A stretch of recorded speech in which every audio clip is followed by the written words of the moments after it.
I think this should still be working. All right. I think we're live. I think we're live now. Sorry, people that are listening on the show. We're live now. Hi, how you doing? I had a weird bug that just popped up. All of a sudden, I couldn't hear Drift anymore, and it was very awkward. Anyhow, Ben, how are you doing this evening? It did it again. It's now quiet. I can't hear you. Can you guys hear him? I'm having a weird bug. Can you guys in the chat hear Ben? It is the worst life because I can't hear you now. I wonder what's happening right now. Let me hey in the live in the stream, let me know if you can hear Ben. Maybe I wonder if it's I think it just must be my computer. For some reason it's grabbing audio away from my headphones. Weird. I'm going to Nope, can't hear Ben. Okay, I'm going to start over. I'm going to leave the stream going, but I'm going to do a full reset and see if that does it. All right, sorry, ladies and gentlemen. Be right back. One, five. It's really strange, huh? There's like what? It was working, and then just all of a sudden just shuts off. Yeah. Like it. Okay, I'm hit. I think we're live. I think we're live now. I think we're back in it. Yeah. I think we're on. Yeah. Yeah. Okay. Woo. Can you guys hear us both now? Like let's. Hey, you know what? This stream brought to you. No, I'm playing.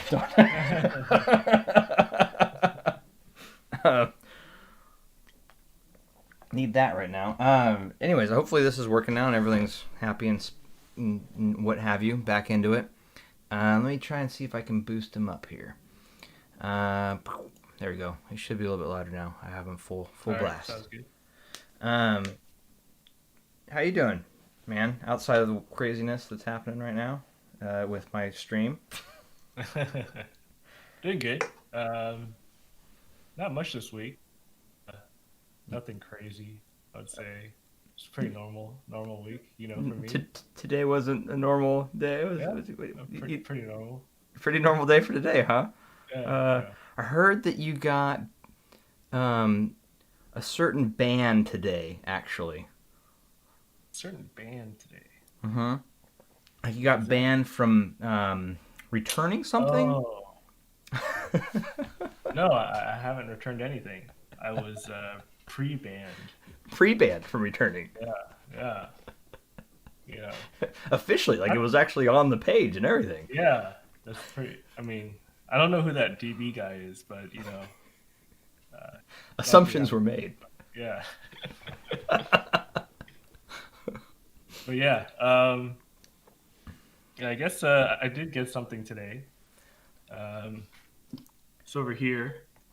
I'm I surprised. haven't really had a great chance to listen to it. It's the almighty sus, and not suspect, but susvara. It's pretty nice. I mean, it doesn't feel like cheap just because this is actually like metal. Mm-hmm. The veneer probably could be nicer, but I mean, because I know it's veneer, Mm-hmm. and it's not. But overall, I'm actually gonna go and send these back, just because I see some like weirdness on there. streaks, yeah, and like I would not accept this for my own keyboard, so why would I accept this? Welcome to HiFi, man. I mean, tell us about the cables, because I hear those are like. Yeah, well, actually, there's no kinks, so it's better than the HE6 SE. That's fair. So that's fair. that's fair, yeah. But I don't have anything to. Oh, and I lost audio again. I keep losing audio. What is happening? Oh, there you go. Now you're back. Then you're gone. There you are. What is happening right now? It keeps like, I don't know. It's like this weird, like it's there and then all of a sudden it cuts out. Almost like it's trying to like block audio. What is happening?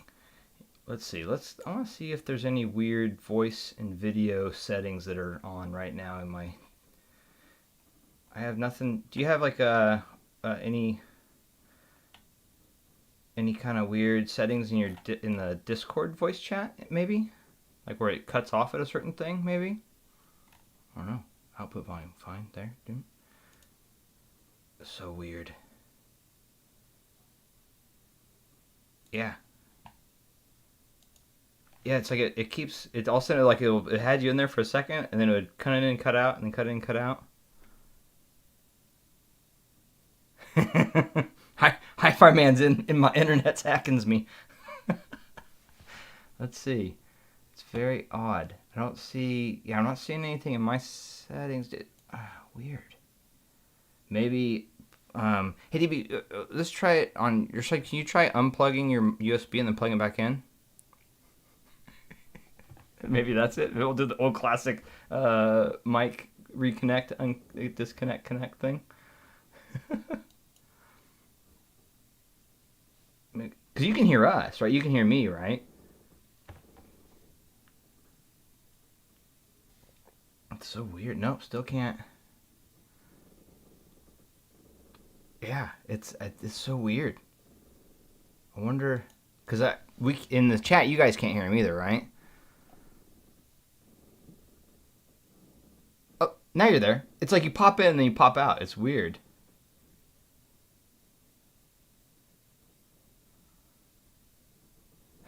Yeah, we're having a weird issue here. It's such a weird. I never had. Hey, Elric, what's going on, man? Hey, Elric, what do you think? So DB can talk. Every once in a while he'll pop in, it'll work, but then all of a sudden it just cuts out, and I can hear him, but then the chat can't hear him either. But he can hear us or hear me. Would that be a Discord setting?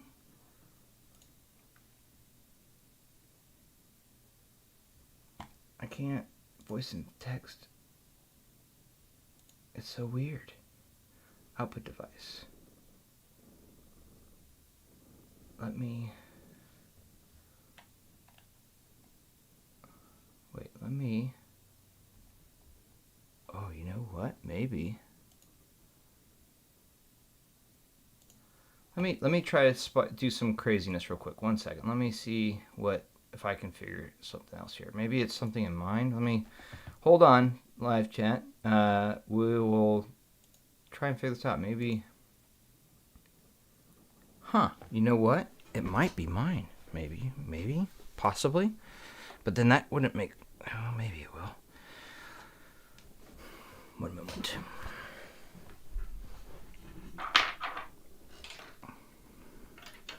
I might have this resolved.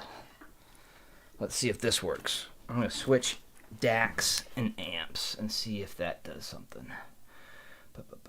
Boom.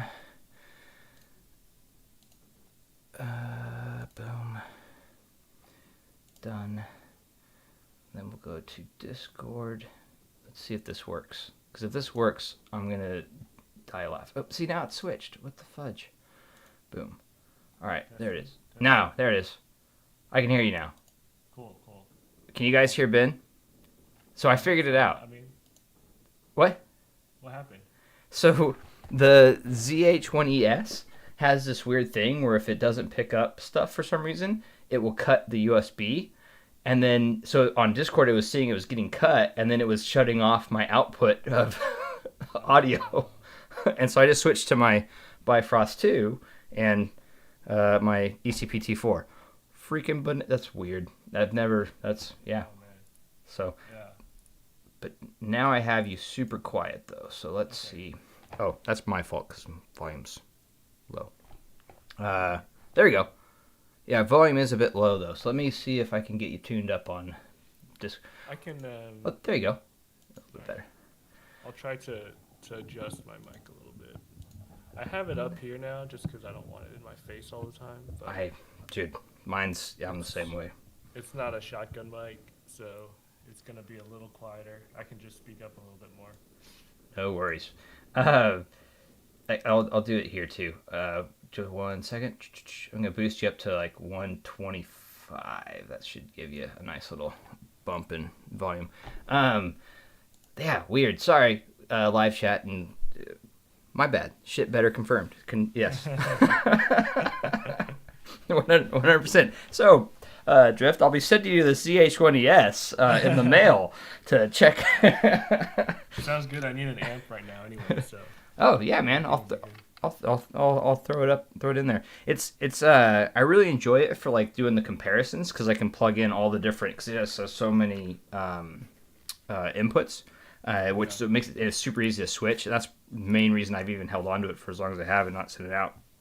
But I mean, I'm gonna probably throw my monitor back on the table here soon, so it should be good. Um, so I got DB boosted. Make sure that he sounds good, guys, and we'll go from there. But yeah, so I want to talk some more about this wonderful idea that we were discussing about the chain, like your audio chain, and why it does or does not matter. And then also some other topics were like how much of a ratio do you need to have, right? So like, is it like how much? If we're gonna put like money on it, right? Let's say you had $1,000. Would you put we'll start with this. We'll start with the ratio because that's a good way to lead into the other part of it, like how important is the chain, that kind of stuff. So the ratios, in your idea, what would you think? Like if you had, let's say, and this is just no specific thing, but like $1,000, how much of that would you put into the headphone? How much of that would you put into the amp? And how much of that would you put into the DAC? And then why does that matter? Um, I think for me, so if you had $1,000, I think it'd be good to figure out which technology you want, right? If you want like the planar or if you want like dynamic. Um, but I think there are some dynamics that could scale maybe a little better. Uh, so it's tough because like for instance, Rat just got the DT880s, right?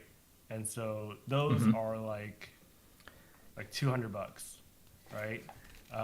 And if you pair a good tube with them, like you Yeah. don't have any issues with. I mean, it's a bright headphone, but it's Mm-hmm. not a stabby headphone if you don't have like a solid state. So like if you can get like a $400 tube amp Mm-hmm. with the $200, then you have what $400 Mm-hmm. for a DAC. Yeah. Um, I mean, you can go that route, or if you go like a hi-fi man, like to me, I think there are some good budget headphones that are in the $200 to $400 range Mm-hmm. that can scale pretty well. Like you Yeah. can put like a $500 amp and a $500 DAC with Yeah. a lower headphone, and it'll continue to do well. Mm-hmm. Um, but then like, I mean, if you look into the high end, you have people who have like Sesvaras, but they also have amps that are like the same price as the Sesvara, right? Yeah. Um, or they go even crazier with like the SR1A. You have amps that cost like $10,000 powering that $3,000 headphone. So like it's tough to say that there's that perfect ratio, but like I think a lot of people put a lot of money into headphones first, Mm-hmm. and I kind of disagree to an extent because people really underestimate how much power some of these budget headphones really need. Yeah. Um, It's funny is like I used to say headphones first, amp, and then DAC, and I still do more or less, right? Like I still think for the biggest changes in what a perceived difference would be in your chain, headphones usually have the biggest like swing in that realm. That unless you're going tubes to solid state or solid state to tubes, what have you. But I also agree with you, man. Like the more after doing, like I did side grade hell forever in like the different tiers. Um, and so, like for me, in fact, it was like I sat for. I remember I think they were joking about it in the last live stream we had, and it was like, oh, and Taryn brought up how I was stuck in like I couldn't perceive spending more than $1,000, right? Like it was like on headphones, like right. It was just like there's no way. Um, but the more I'm into it now, and the more I'm dived in the experiences I've had, I do think that if you're coming into it, I'd actually give a slight boost to the amp over the headphones and the DAC, for instance, because the amp could stay longer and power more things potentially than say getting stuck in that side grid forever. Right. And I think like once you get to, man, honestly, like any headphone will benefit from a better DAC. Yes. But the problem is like, I guess the what I've been saying is like maybe the headphones will be the biggest change in sound, but the DAC and amp will be the biggest change in enjoyment. Yes. Because like, you know, you pair Susvara with my computer, it's gonna sound fine. It's not gonna sound. It's gonna power it. amazing, It's right? gonna power it. Yeah. Like that's kind of what I've been listening to, and it sounds like there's nothing wrong that I can hear with the Susvara, but I'm not like blown away. Yeah. And I don't think it's like the Susvara's fault. No. Right. And so like I think there is like that.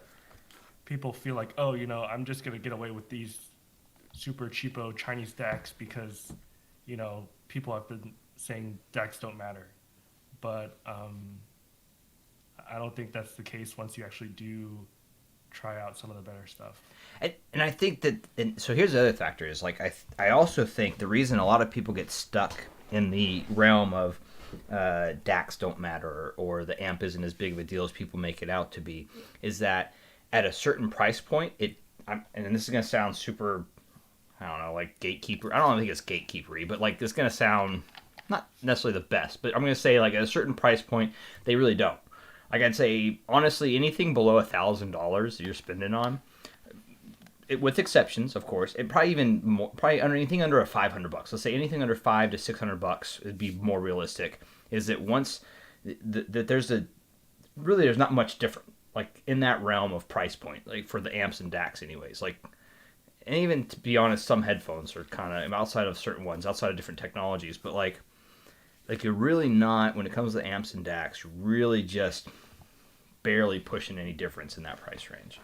So. Yeah.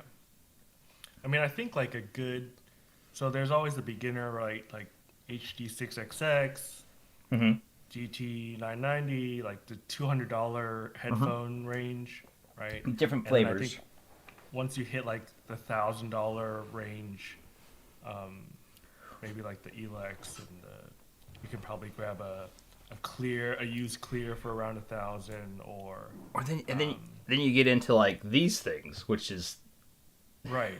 And, that's and what you have the now, next like the tier, Susvara, right? like Oh, you mean the Sony's? Oh, I mean, oh, sorry. yeah. Susvara's. What do I say? Like, there's like in this, and you can appreciate this as well. Like, even at that level, there's certain things where it's like it's basically the same performance. They're just doing very specific things better than the other ones at certain points, right? Sorry, I kind of went off on a different sidetrack there, but I do think. Like, so you've actually had a lot of different amps and DACs. Like you're kind of the resident tried lots and lots of things outside of Vox. Yeah, but I need to try more DACs, I think. I mean, I feel like I haven't done too many amps either. I've done like different tiers of amps, but I haven't tried like across around the board. those tiers. Yeah, so like for instance, in the beginning, I had my auditor. Actually, before my auditor, I had a lot of other amps too. So I had like a portable amp, which really didn't do too much, and I played around with those for a while. And then I had a Mayer Concerto. I don't know if you've ever heard of Mayer before. I've heard yeah, that the like Concerto. Yeah, so it was like 2011, and that powered the LCD2s really well. And then, but now I kind of switched to like the Flux and then the Luxman, and I think those were like pretty decent steps above the Auditor, right? So I think I haven't tried like what competes with the Flux or what competes with the Luxman, but I've just been jumping up the tiers instead. Gotcha. So in the chat, so there's a couple comments I thought were actually pretty good. Marius, DAC tech changes all the time. headphones and amps are kind of can become timeless, which I actually agree with that just to a pretty big level. Like I also think that you can go back and get like the top of the line DACs from like 5-10 years ago, and they're still really Right. good, and you Yeah. get them for exponentially less today if you can find them. Same with the Yeah. amps too. Same with the amps, stuff like that. But I do agree, DAC tech is definitely something that moves pretty rapidly because that's what it is, right? At the end of the day, it's a lot of it's Yeah. But like I think the DACs that used to cost an arm and a leg 10 years ago, there's a reason why they cost an arm and a leg 10 years ago. I think like if you can get them for, I mean, I've been looking around. I'm actually really curious about those old DACs, right? yeah. Like there's like I don't do Sonic Frontiers. There's I know Zach uses the EAD like DSP 9000, and like there's like certain ones that have kind of transcended over the past 10 years. Like even though people are like, oh, like these Delta Sigma DACs are measuring like amazingly, and like ones and zeros are ones and zeros, but it's like really, if you open up these DACs, they're like and beasts, yeah, right? yes.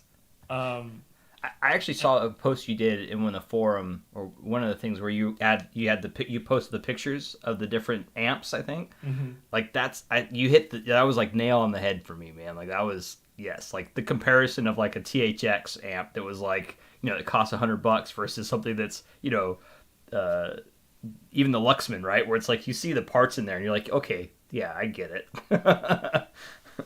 Yeah, but and so I do see the comment like those older DACs get outdone by the new DACs.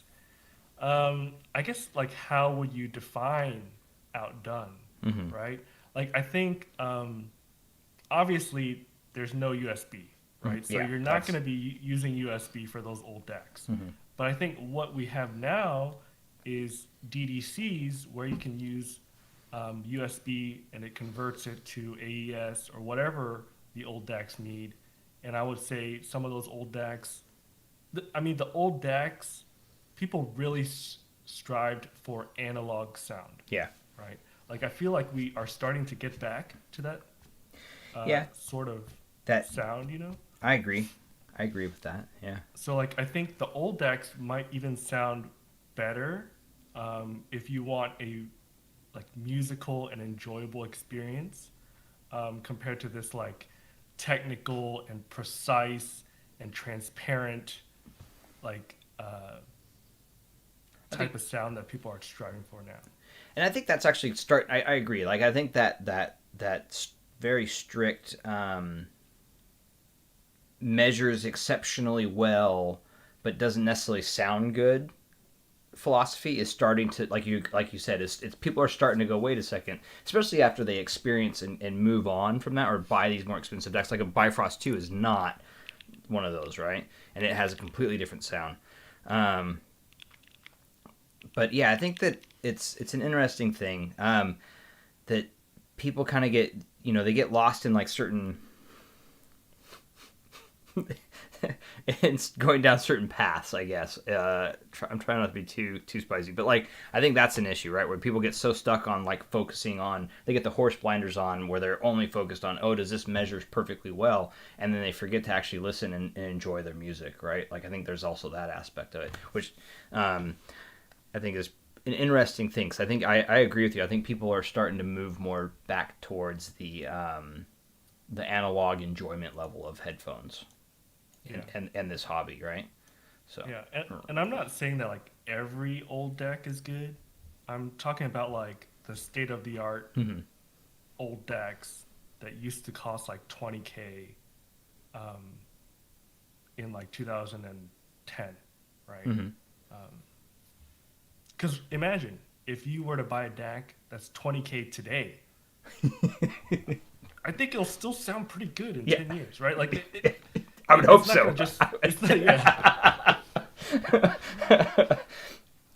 But Yeah, I agree. It's the same thing for going backwards, right? Like even you can even look at it in the sense of like old cars, right? They're still going to be a fun car to drive if it's if it was like a Ferrari from 2000 is still a Ferrari, right? Like at the end Right. of the day, like or like a a Porsche, or even like a really nice I don't know, even like a decently what was it great like a Honda S2000 for instance.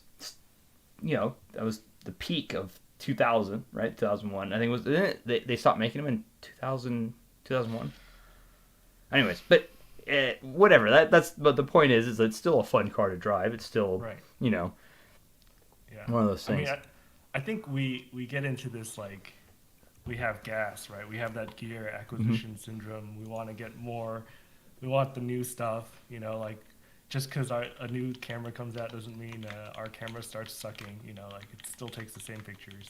Um, yeah. Actually, real quick, speaking of, I got this origami box, and I was trying to open it while you're chatting, and I think you'll get a kick out of this. It was a random purchase I did, and it's like this dude is like I don't know if you guys can see this. It's this weird origami thing. And so I'm going to do a quick unboxing of this random thing that I had to have because I saw a YouTube video of somebody doing an unboxing of a Sony A1 camera. Like, this thing is crazy. Like, what the heck is this? Like, it's seriously origami, the way that they have this thing pieced together. But I had to have this thing. And so you will see, and you're gonna die because it's a camera related. But anyways, I was gonna say someone else asked real quick. Sorry to interrupt, Drift. Um, Asked if I had ever heard a bacon. If I had ever heard of bacon DAC. I'm purposely pronouncing it wrong for the live chat if you weren't aware. I have not. I have not heard one of them. Those things are very, very, very expensive and very, very nice. But I have not. But that's speaking of a very expensive DAC. I have heard the Dave, which is also one of the top ones. Trying to think whether really expensive DACs I've heard. I'm sure I've heard some other ones. None of them really come to mind outside of the Dave, to be Yeah. honest. I mean, I think there's definitely room to grow Hmm. with headphones. I think it's kind of funny. Like I'm talking with Vox Key on the side, Matt. All right now. Well, like earlier this week, and I was talking to him about how I wanted to consolidate my setup.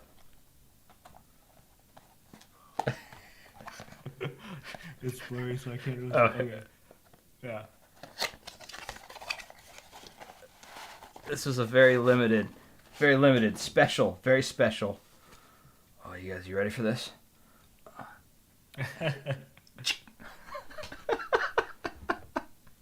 Is that a USB Yeah, it's a little. thumb drive? Nice.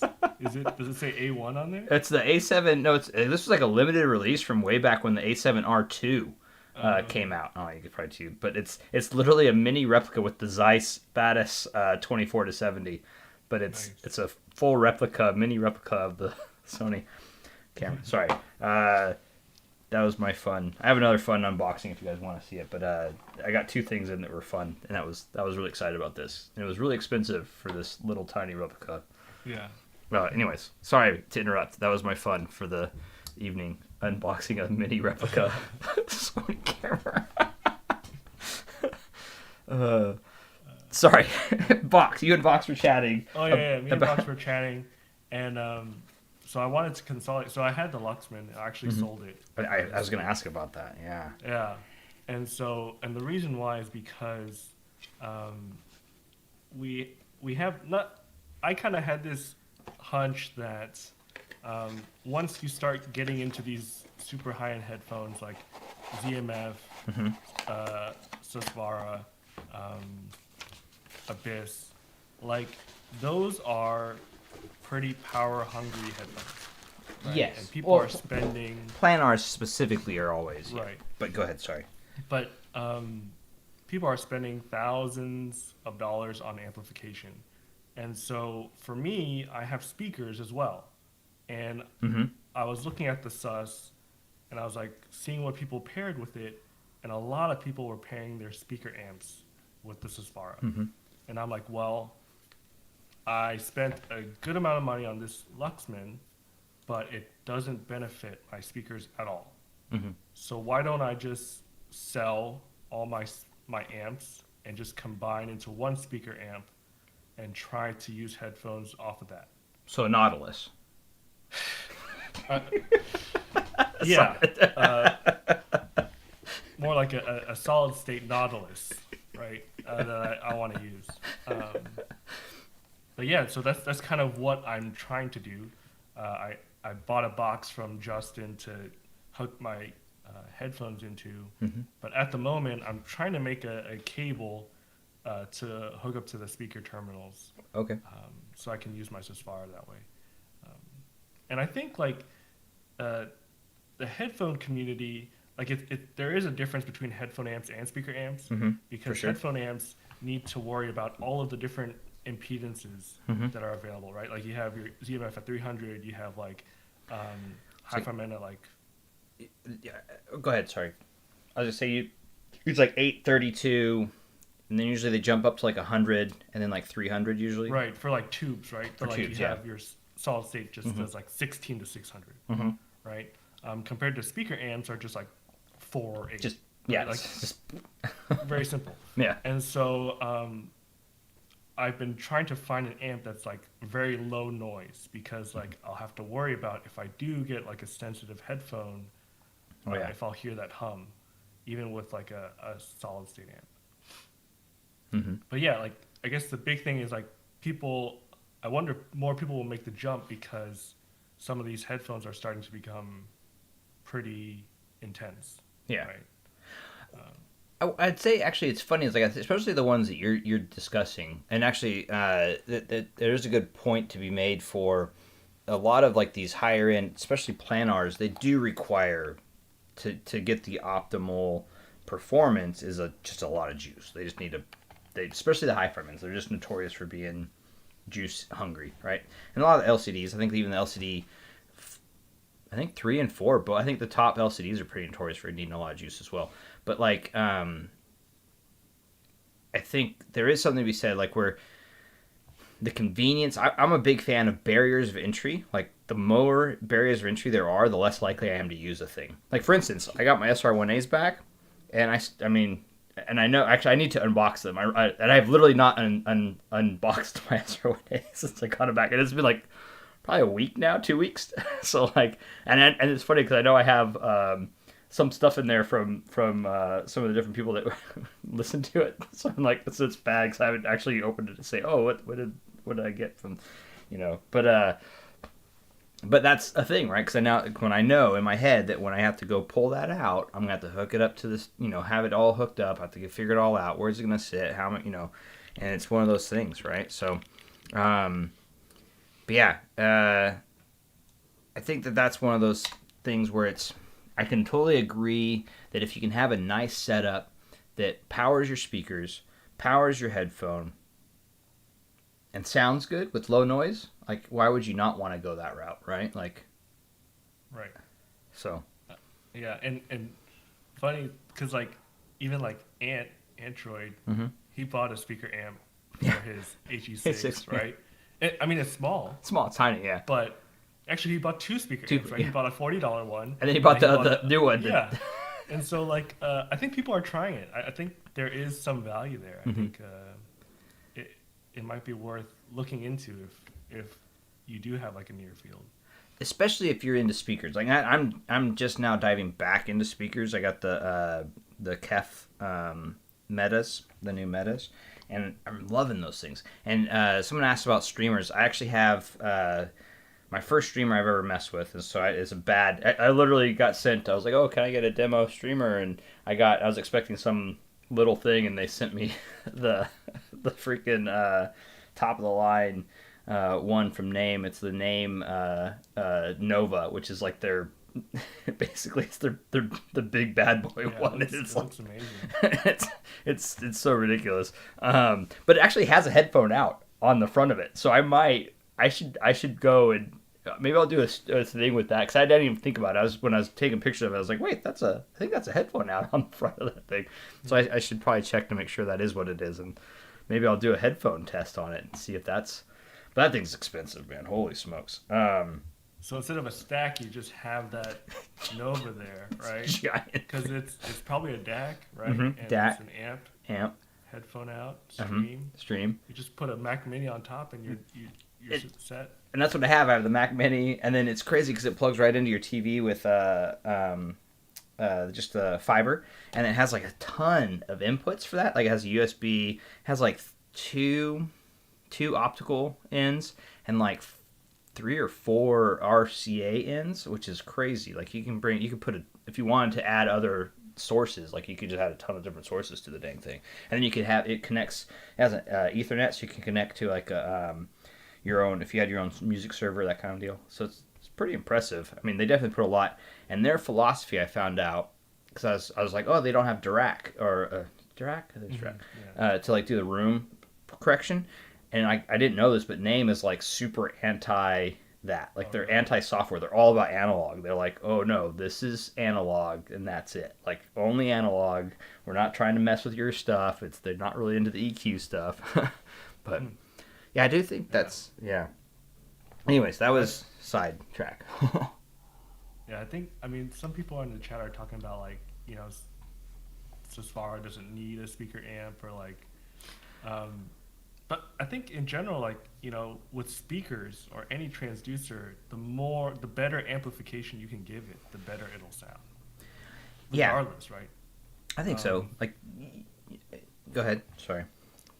Unless you totally reach the limitation of that driver. Like, say you throw a COS, right? Yeah. KSC 75 in a speaker amp. Okay, I understand. Like, it doesn't need a speaker amp. Or like a Focal. Focal are notorious. They actually have it built in where if you give them too much juice at a certain frequency, they'll have that clip. Supposedly, like I've only forced one to ever do it, but it was the Alex. But like, yeah, so like, sure, like I wouldn't throw a speaker amp at a Focal headphone, for instance, right? Like that's just not. Anyways. But I do think there are some, like, I personally have heard the difference on my puny Sonys between computer, my integrated amp, and the Luxman. Mm-hmm. So I think there are differences and there are gains to be had when you throw in better amplification. Yeah. And really, like, people just look at the spec, like the power specs, which I don't think really show the whole picture. I think when I, posted those pictures of the amps, like that whopping like transformer that you see, that's really, compared to this little like op amp that's like right. Right. But yeah, it's been interesting. I feel like I've been talking to other people, and a lot of people are moving more towards like speaker amps or just moving more towards speakers. And I can kind of see why, like, you get to like Susvara, it doesn't make sense to be dropping that much for a headphone amp. Yeah. And here's the thing too, I think, because at that Susvara level, right, you're at pretty good speaker level. Like you're at decent, not crazy speaker. Because let's be real, that's just crazy. Like there's certain crazy speaker stuff that we don't even want to talk about. But like there's like a really good speaker setup for what you can get for a Susvara. Like I mean a really good speaker. I mean heck, my Kefs are only $1,600, right? And you know what I mean? Like so it's like. But you're wearing, your headphones right now are more than your Kefs, right? So like yes, 100%. Yeah, I this is gonna be horrible, but on my floor right now, I have. I'll just pick them up right now, just because I have carpet. Just beware. But I mean, right. Granted, these are not mine; these are demos. But like at the same time, like, yeah, yeah. So there's that, right? There's that comparison of like at a certain point you're hitting a threshold of this or like a good speaker setup, for instance. And usually it's going to be a near field or certain. I mean, actually, for some of those artists, you can get pretty decent floor standards for some. Yeah, of course. I mean, like I think the Tecton double impacts are only $3,000, right? Yeah. So like, we're talking about pretty ridiculous levels, right? Just like I was talking to my wife about it, and she actually saw the receipt for the Dianas to Vox, and she was like, "That was insured at what?" And I was like, "Oh yeah." He just overinsures things. Don't worry. yeah. And she's like, you could have got speakers for that. And I was like, that's true, but I wouldn't use them. And then, There's like, that, yeah. you know, I was like, do you care about the sound in front of our TV? And she's like, no. I was like, well, then I'm not gonna spend, that amount of money there. That's actually why I didn't go down the speaker path, to be honest with you. So I had, and congrats and everything, but like you have kids, so like it's hard. Like when you have, especially now with Right. COVID, like you're in the house, like my wife's in meetings all the time. You can't have speakers blaring. It's just not a thing. Right. And so, and you have kids sleeping, napping, especially when they're young. And so like it makes more sense to have headphones in today's world if you have a family, or if you're in neighbors, or you're in apartments, or if you're in, whatever. It just makes more sense so I get that as well. And that's why I'm into headphones, is because of that same thing. Like I'm going to spend that same money I would have spent on a nice speaker setup on headphones because it makes more sense. I would use them more.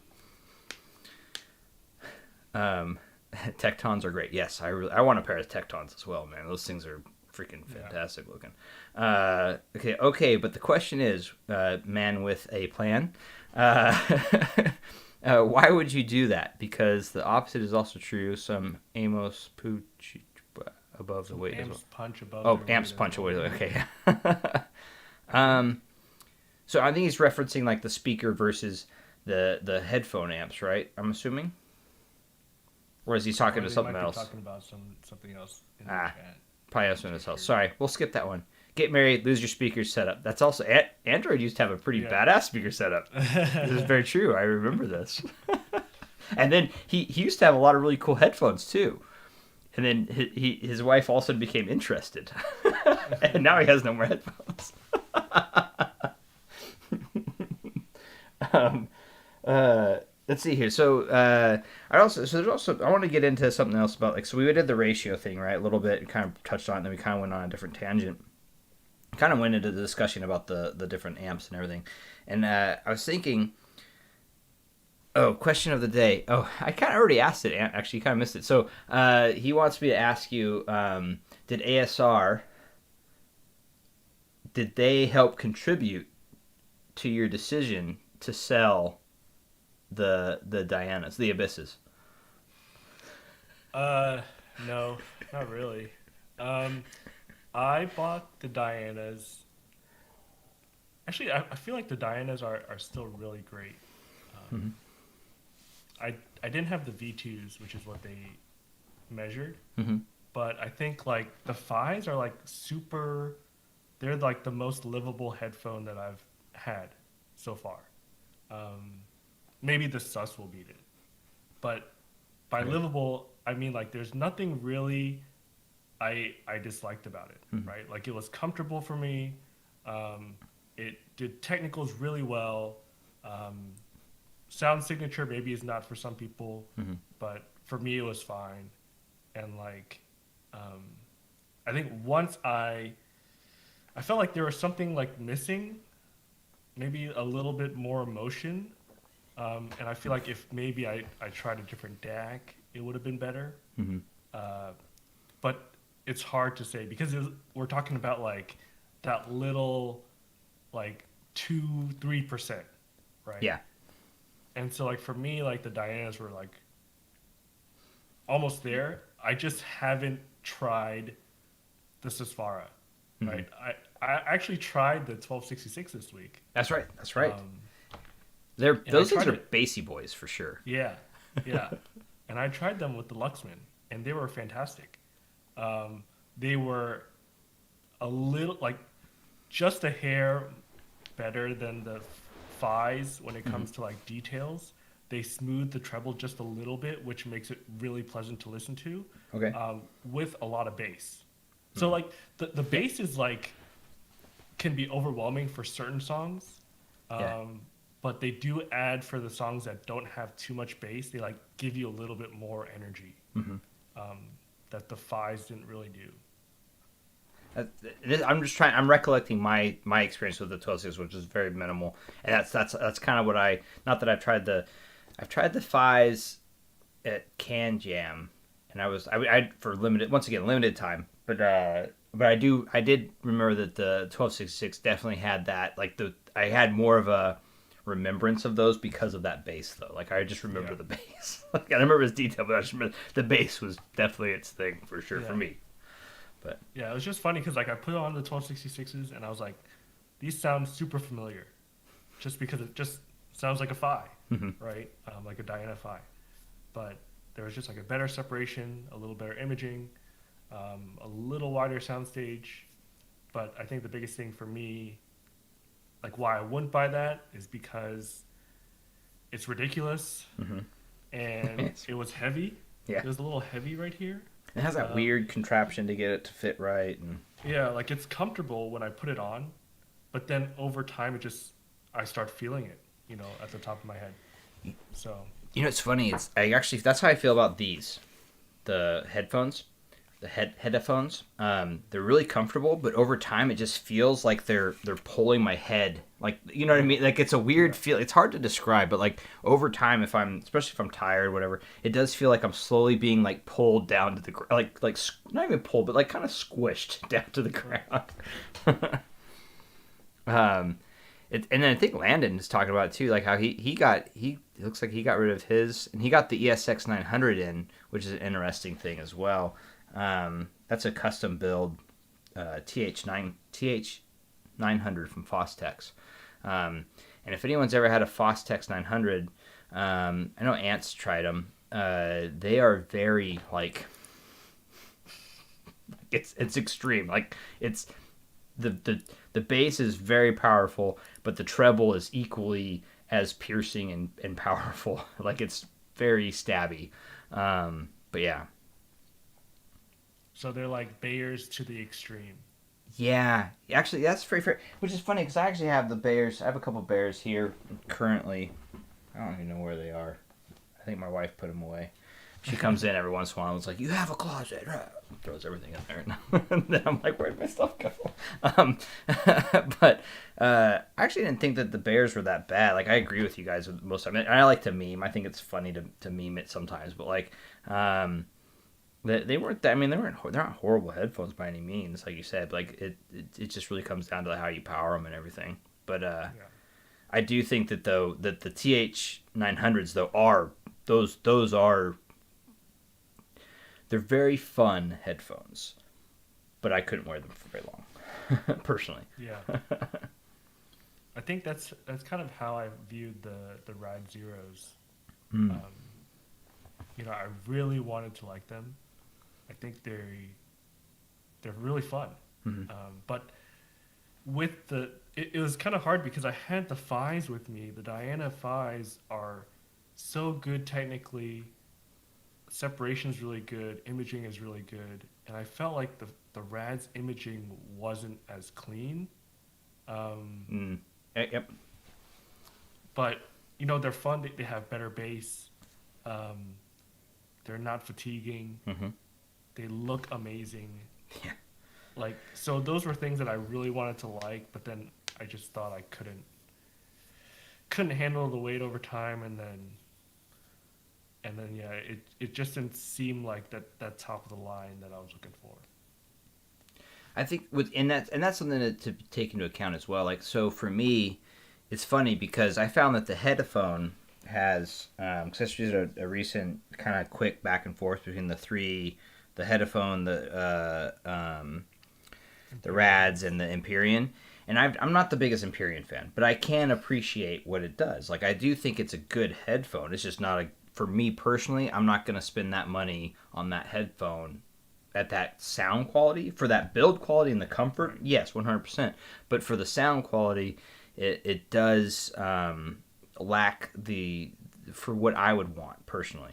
But the bass is fantastic. If you're into EDM, and that's EDM or hip hop, or anything like that's kind of those realms, those things are fantastic. As soon as you get in anything with like too much acoustics or too much even female vocals or some male vocals that get into the higher octaves, it just for me, it's like it breaks me out of the enjoyment. Right. And so So I feel like okay. did you try the Empyreans with your tube amps? Mm-hmm. But I guess your tube amps aren't super tubey.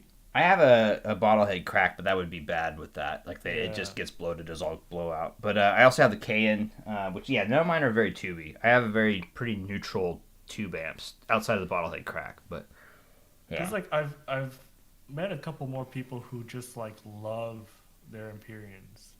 Um, like it just blows my mind. Like when, because I agree with you. Like female vocals weren't the greatest. They're like a little grainy, yeah, the grain. Mm-hmm. you know. But people say female vocals are amazing on the Empyrean. So I don't know what they're hearing. Like, because that did not, I did not hear that. Like, um, And I tried, man. I tried really. This is like the third time that, no, this is the fourth time I've done a long session with the Empyrean where I'd like listened over a long time. And this is the first time I've done like or this is the second time I've done like a faux review of it. But yeah, like it's rough, man. Like it was in those specific genres, all right? Like where right. but when it shines, it's like you're saying, like when it's in those genres that it just works with for the stuff I have, it's like it does. It's really nice. Um, Or if you wanted to just listen to Spotify. yeah. So yes, that was a thing. It was a weird thing. So I was listening to the same track on Qobuz Lossless, and then on the same track on Spotify, and a lot of the grain and a lot of the stuff I was having issues with was not there on Spotify. Same track, same like, and it was like it was so weird, man. I was like, oh, I could do this now. And so then I just started listening to everything on Spotify with that headphone, and it was like, oh, okay. Yeah. I feel like I do have some like older music that, you know, is just like MP3s, like super low bit, but I rarely listen to those. And I feel like as long as you have a decent chain, even those don't sound terrible, Hmm. you Yeah. know. But it's just kind of funny that you said that Empyreans sound a little better with a little loss of data. It was so weird, man. Like it was just like because I was like just messing around, and then I was just like, okay, well, it was weird because I was the reason I came across that too. Is I want to say I can't remember if I did it on purpose. I want to say it's because I was just listening to Spotify on random, and then the same track came up, and I was like, huh, that's usually grainy when I'm listening on Cope, and so I think that's how that kind of came about. Like it was just a random thing. Because I do have there's a confessions thread on the forum. One of my confessions, on average, I tend to listen to Spotify more just because it's easy. And Yeah, like I love Qobuz, I love lossless stuff, and then when I really want to dive into it, like I'll listen to Qobuz.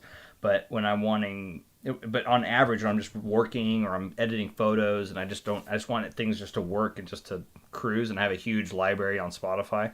I just hit random and I just let my tracks go wild, right? And so it's just easier. And so that's my guilty confession is I use Spotify more often than I do lossless streaming. yeah, yeah. There are some things like on YouTube that people like live sessions that are only on YouTube. So I do listen to that sometimes too. Yeah, YouTube as well. Yeah, and they do sound. I mean, the Empyrean is when it's good, it's good. Like there's no doubt. For me, the thing anything that breaks me from my like enjoyment, like if it breaks me from my lean back and listen, and I'm like sipping on some whiskey or what have you, and if I get pulled out of that, it breaks, right? It breaks your Right. session, and so that and the Empyrean would do that every once in a while. Every once in a while, a track would come on, and I'd be like oh god, I need to change the track. So I'd have to, and so then it's just that was. So that's one of the reasons for it. So at least for me, and I know there's But plenty of people that love the dang things, which is perfect. I think enjoy it, don't listen to me, and ignore everything I have to say about the Empyrean.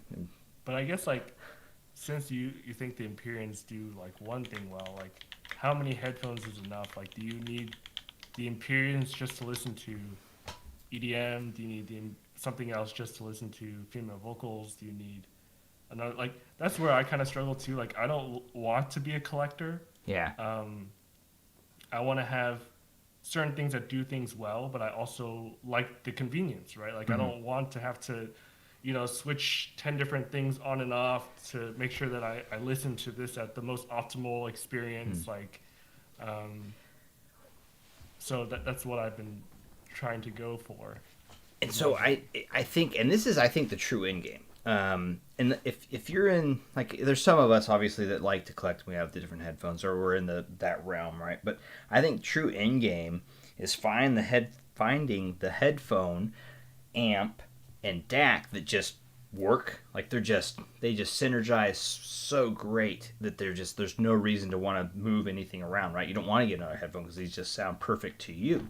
That there's that aspect of this hobby as well that people kind of don't pay attention to as much as I think they should. Like there's one guy he got tons of flack on a couple of different forums randomly, but like he loves his LCD threes.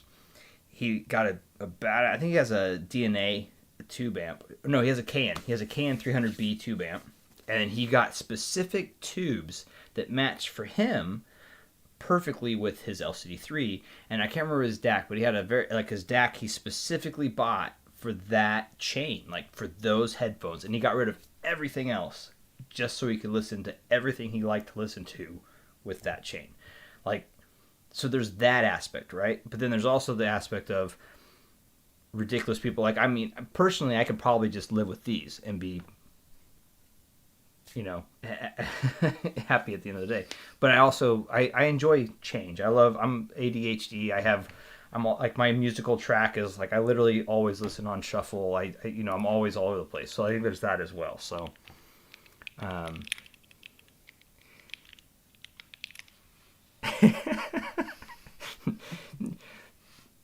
everyone gets into this hobby, Ninja, for inconvenience and expense. That's like part of the fun of this hobby is and cameras, right? That's why I have a Leica, right? It's expensive, and there's no autofocus, and the lenses are ridiculous.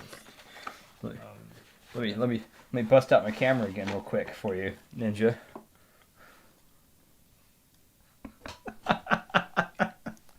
But I think it is one thing, though. It's interesting because everyone has so many different experiences, right? Like, that guy found his end game, and, like, we would never have that combination, right? Like, how often do we come across an LCD3 and then, like, that particular amp with those tubes and whatever DAC he has, right? Like, I could shill Bayers with Euphoria and Hollow Spring.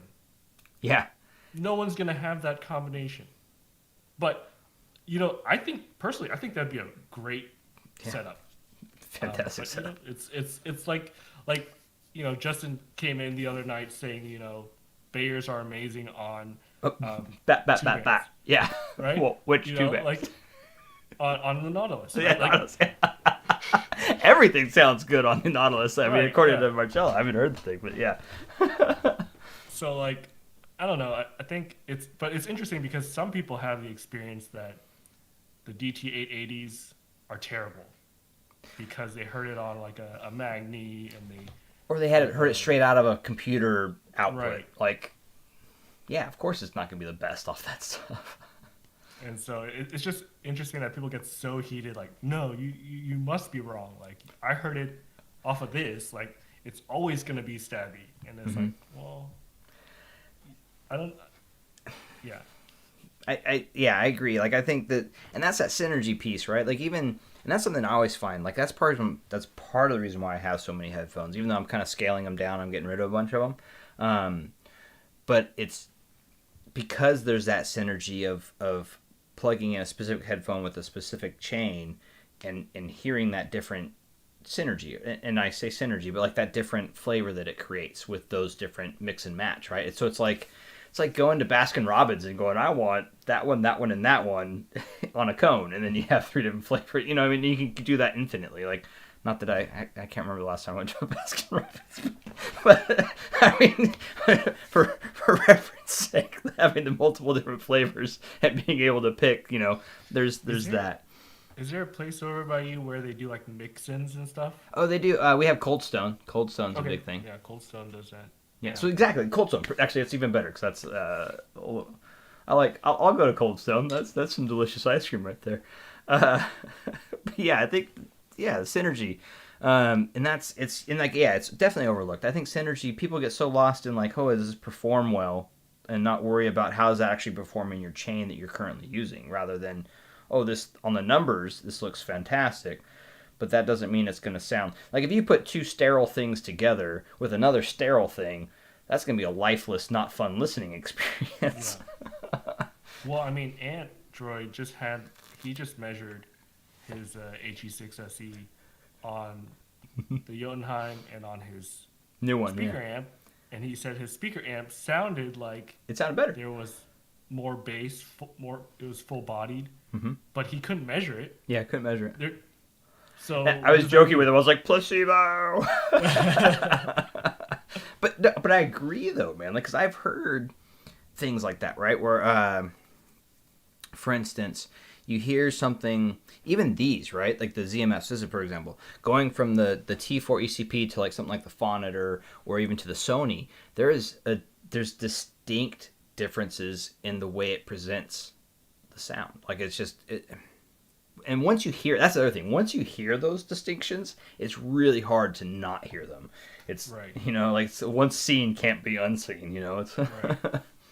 And that's kind of why I actually pursued the Luxman, because I felt like the Sonys. I was hoping that the Sonys would have that Japanese synergy with the Luxman, and like they sound great together for Japanese music. But like it's tough because like when I sell it to someone else, like if they don't listen to Japanese music, it doesn't sound as good. It's so weird. Like it makes sense, but like if I listen to Sony Music Japan music, it levels up even more. And it's just because that they listen to these headphones when they're making that song. And that's actually another big piece that this is actually the biggest thing that people don't account for, and that no one even talks about in any of their reviews, any of their measurements. The music you're listening to matters. Like that's the whole point of what So like if you're listening to a really like acoustic track or a very female vocal heavy with like maybe they have a more sibilant voice, and you put it on a very bright DAC with a bright amp, I'm sorry, you're going to get some sibilants. You're going to get things that are just not going to work well together. But then if you pair it with something that's kind of tailored to that style of music, it will matter. Like I think that's what you're just talking about. Like there's the Japanese music and these, it's a Japanese amp. It's a, like I'm not sure. You have the Yigi, but that's a fantastic. I'm not sure if that was what you're using, but that's fantastic top of the line DAC. But just those synergies just work, right? So there's that as well.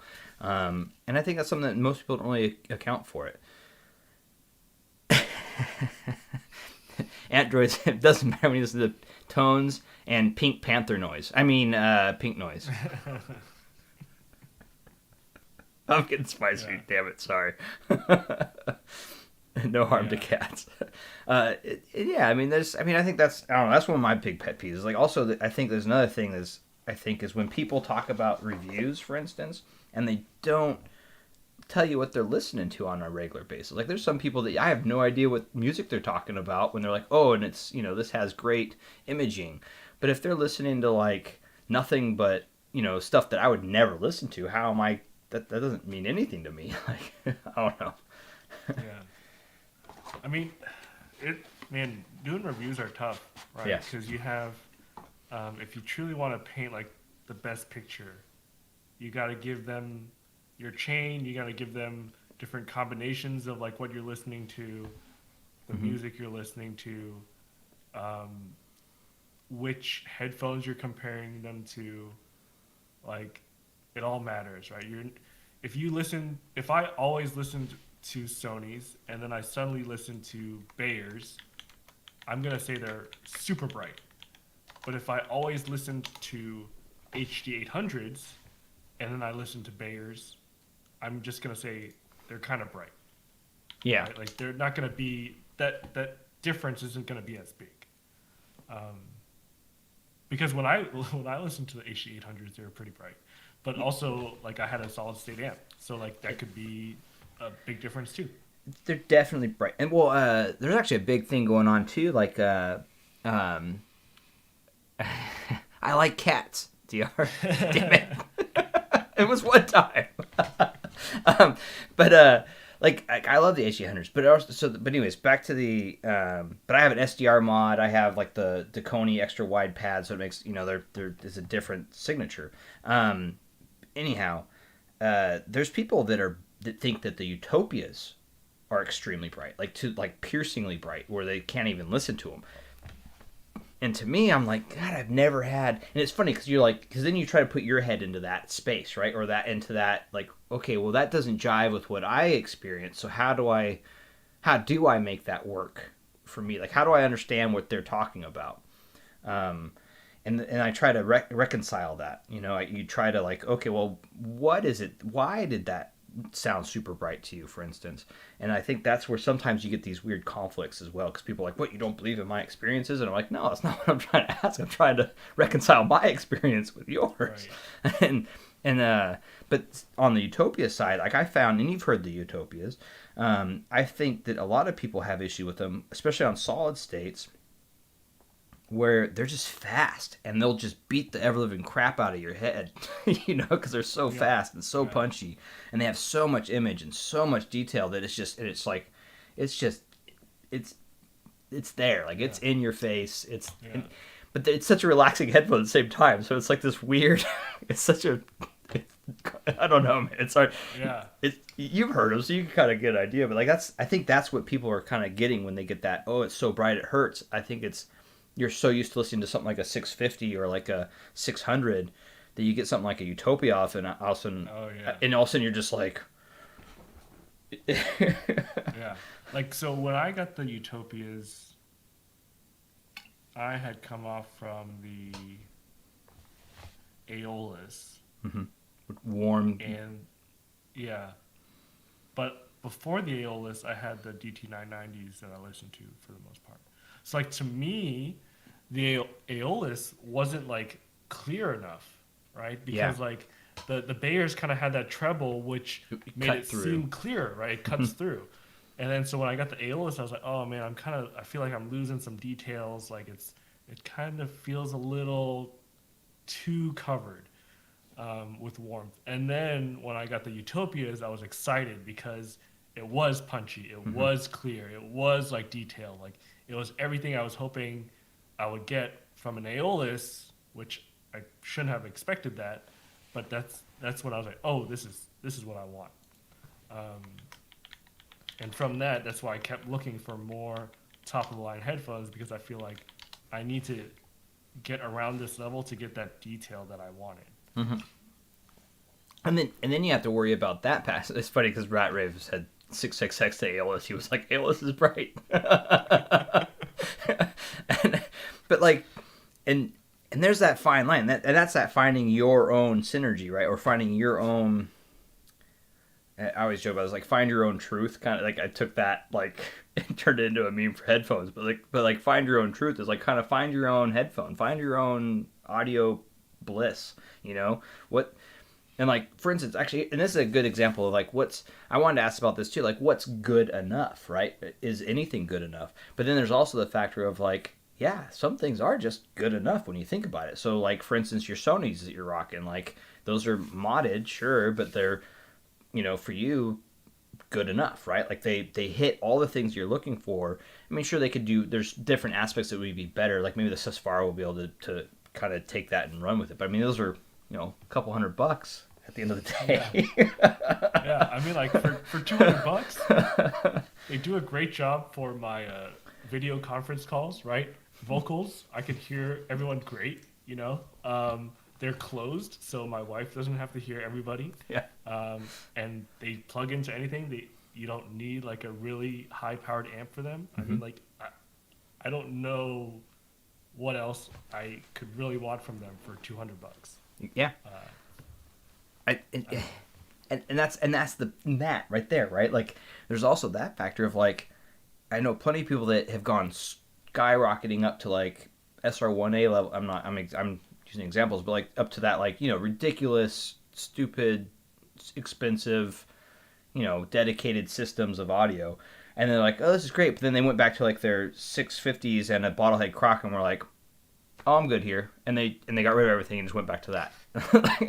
It's like, So there's those kind of deals, right? Where you can also, or there's plenty of people that get these, and actually probably a majority of the population of Earth that have AirPod Pros or AirPods, and they're just like, these are fantastic. I love this. This is the Yeah. and they don't move on from there. Which, by the way, I meant to watch, sit down and watch at night last night. I was gonna start up watching the latest like show, right? And I put these in, and I started listening to music first, just because like I just get them going, you know. And the next thing I know, it was like, you know, an hour or two later, I still was listening to music off these things. And it was like, I was like, you know, these are good. Like they had a lot of bass, and there's, you know, whatever, and but they're not like like they're not these. They're not. Right. They're not even the Sonys, for crying out loud. Like they're not. They're just not. But at the same time, like it's, you know, like you're listening to music. I'm listening to the music. I'm not listening to the gear at that point, right? And so, it's, yeah. I think there's sides of this hobby where it's like you go down the rabbit hole, or you can kind of go certain distance down that rabbit hole, and you can go, okay, I can probably I see that, says Farah. Do I want to go over there though? I mean, I went all the way to the bottom of the iceberg, right? And now I'm just ready to come back up. Yeah, exactly. If they're free, you're free diving down to as deep as you can get, but you're like, I need some air. That's I mean, I feel like I've been getting even deeper than some other people. Mm-hmm. You know, like I think some people think I'm crazy for buying a dedicated digital to digital converter, right? Yep. Most people don't even know what that is, and I don't know. I think, yeah, good enough is tough. Everyone's good enough is different. And yes. And like when my parents were here helping us out, I didn't tell my mom exactly how much my Verités were at that time, but she was like, "How could anyone spend $1,000 on headphones?" And I'm like, Right? didn't even look. I'm like, don't look at my amps, Yeah. because that's more than my headphones. But you know, yeah. Why would you spend $1,000 on headphones? People are crazy.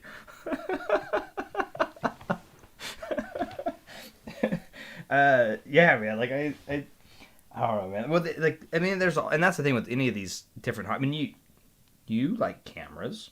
You fully can understand the other side of that, like the different hobbies. Like the camera hobby in itself is like, oh, like, and then speakers. Oh my God! Don't even get me started on speakers. That's a whole nother like.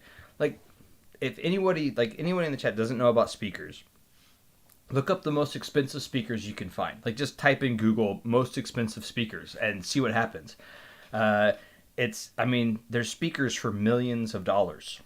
Like literally, these are speakers. Like just two speakers, $1 million. I mean, they look crazy and they're huge, towering things, but they're for in-home speakers. Like they're not some like industrial thing. They're not some. No, these are like audiophile speakers that someone buys for over $1 million, and it's crazy. So, and that's not even including the amps, the DACs, or the speaker cables.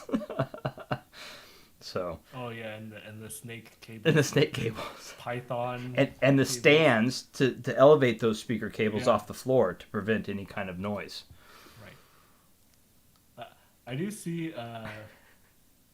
You know, someone asking the Phonitor can power sus. If you throw the switches, it probably could. Yeah, but the thing is, like, I think it comes back down to like synergy too, right? Like the Susvara can handle a lot of power, and it comes down to like how much can that amp throw power at one time and then take it away. Like, can it keep doing it over and over again? If the power supply isn't strong enough in that amp, no matter how much wattage it can put out at one time, it might not be enough for the song, right? Yeah. Like just because you do like one wave, you know, to measure it, that doesn't mean that it's powerful enough sustained song. power of Right. that. Yeah.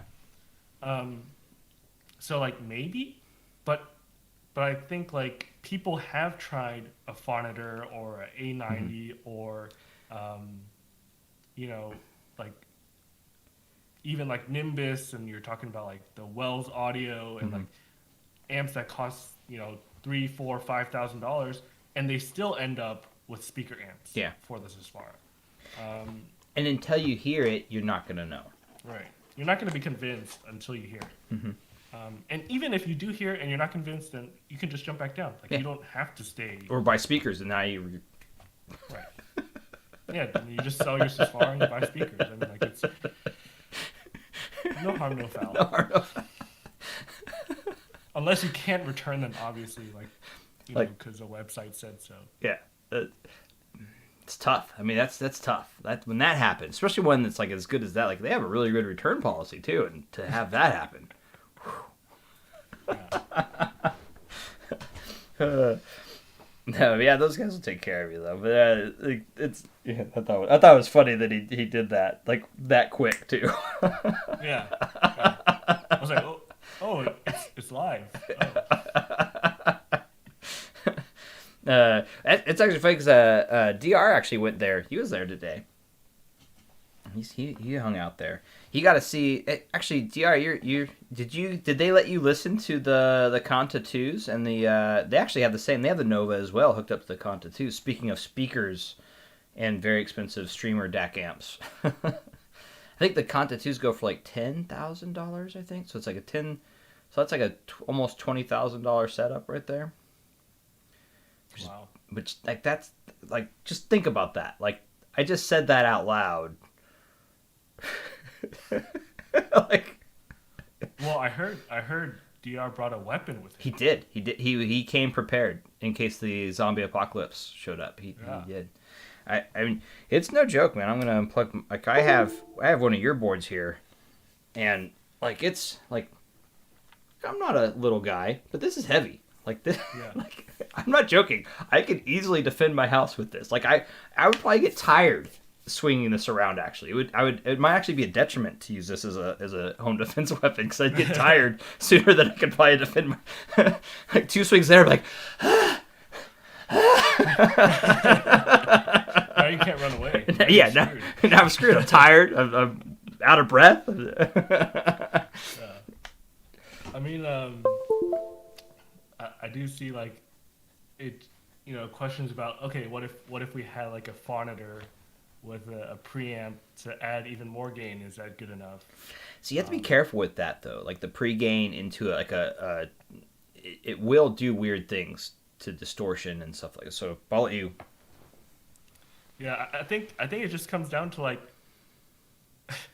to be honest, if you're buying a Susvara, you might not be looking at good enough, Yeah. right? Like, you won't even be getting like. It's kind of funny because we actually had a guy in SRAF who was powering his HE one like HE 1000 SE with the A90, right? Which is like And like I don't know why he was so stuck on like powering with the A90 and why he didn't want to spend any more money on amplification, but it just seemed like backwards to me. And Ant actually hits a good point. The less gain is better. So actually, most amps, and I think you probably know this as you've run research and everything. Most amps optimal performance is right around like the I'd say probably like in the 10 o'clock to like 2 o'clock maybe. Yeah. Like that's like, and even at the 2 o'clock, a lot of amps might even be pushing their optimal performance. Right. Like Yeah. there's this really small window where the amps are performing optimally. And so that's something to think about as well. So like that's where you kind of also want to have that large overhead in an amp for power. Like that's why, a lot of times we have this like, oh, you don't need that much power. Well, that's true, but to get that amp to its optimal power point, you do need that overhead so you're not, anyways. Right. Yeah, so I don't know. I think good enough. Like honestly, I think if you could spend $500 on each of your components, you're probably good enough. Yeah. Right? Like if you spend more, then you're probably looking at you're ready to go down that rabbit hole. Mm-hmm. It's like me when I was like, oh, $1,000.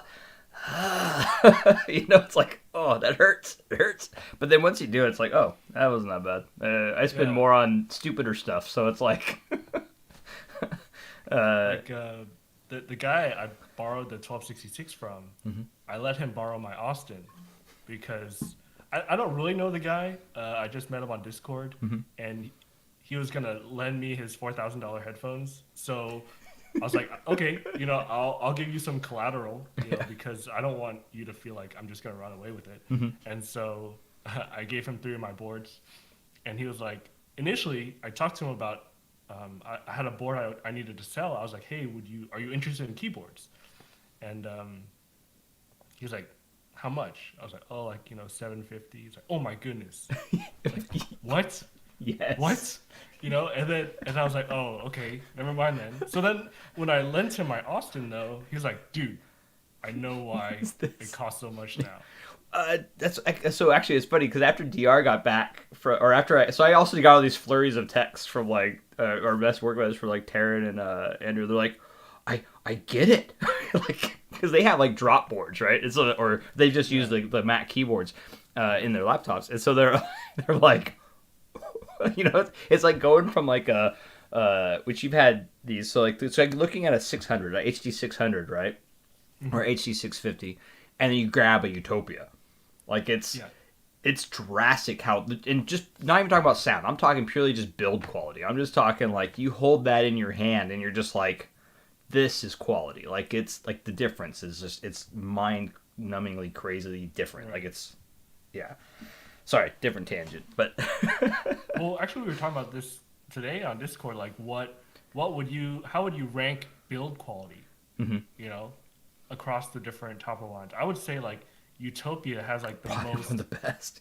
One of like the most luxurious like headphones, right? It feels really nice. It looks nice. Some people might not like how it looks, but I think it looks nice compared to like Susvara, right? Like people are bashing on the build quality. I think like overall, I was expecting it to be worse, just from all of the all the bashing. A lot of the bashing has come from previous versions too. Like they've definitely upped their game as they've progressed. But yeah, But like I wouldn't call this one the top of the line in build quality, right? Mm-hmm. But I wouldn't call it bad either. And then you have like stuff like ZMF, which is like handcrafted. I wouldn't say it's like that one's hard. I feel like it's like it's a different type of thing. It's like taking a niche handcrafted chair, artisanal. Yes. Yeah. Like it's it's an artisan piece, right? Yes. And then Focal is luxurious, and like Abyss is like premium but not luxurious. Yeah. It's like solid metal. That's these. This reminds me of what you just described. Like this, to me, the build. This is a tank. Like this thing is a tank. It's the headphone, and like it's a tank. Really well built, but I wouldn't call this luxury. You know what I mean? Like I wouldn't say, especially compared to like the Utopia or even the Mez Empyrean. This thing as well, but even this one, this is carbon fiber. This is really well built. This is really nice. But even this one, I think when I hold this compared to holding the Utopia just exudes something that you're like, oh, this is nice. Right? And it's and then actually what's crazy? I was talking to somebody about this, and so I got the Utopia back. It was 8 months on tour, that Utopia. So 8 months plus. It was like 8 to 10 months range, right? And I was expecting to get it back, and it was just going to be like, just toast. Like, I was like, this went through so many people's hands, so much stuff. And I got back, and I was like, wow. Like, it was like pristine. And granted, of course, they weren't, people were probably using kid gloves to some level with these things. But at the same time, this went through multiple people's homes, multiple traveling distances, all across the United States and back. And, like, it still looks good. It still feels good. Everything was, I don't know. I was just blown away at how good that was. Like that experience, even of picking that out of the box and going, whoa, this is nice. Like I actually had this weird moment of like, this is really quality. Yeah. But I feel like I'd be more worried about like ZMF headphones, like the woods maybe scratching, or even like the different moisture levels, depending on if you're going to like the desert to the cold to hot to yeah. So it's tough. Like man, after trying all of these top of the line headphones, like it's just hard to find that balance where you have ones that sound really good, feels really good, super comfortable, easy to drive. Yeah. That's the way.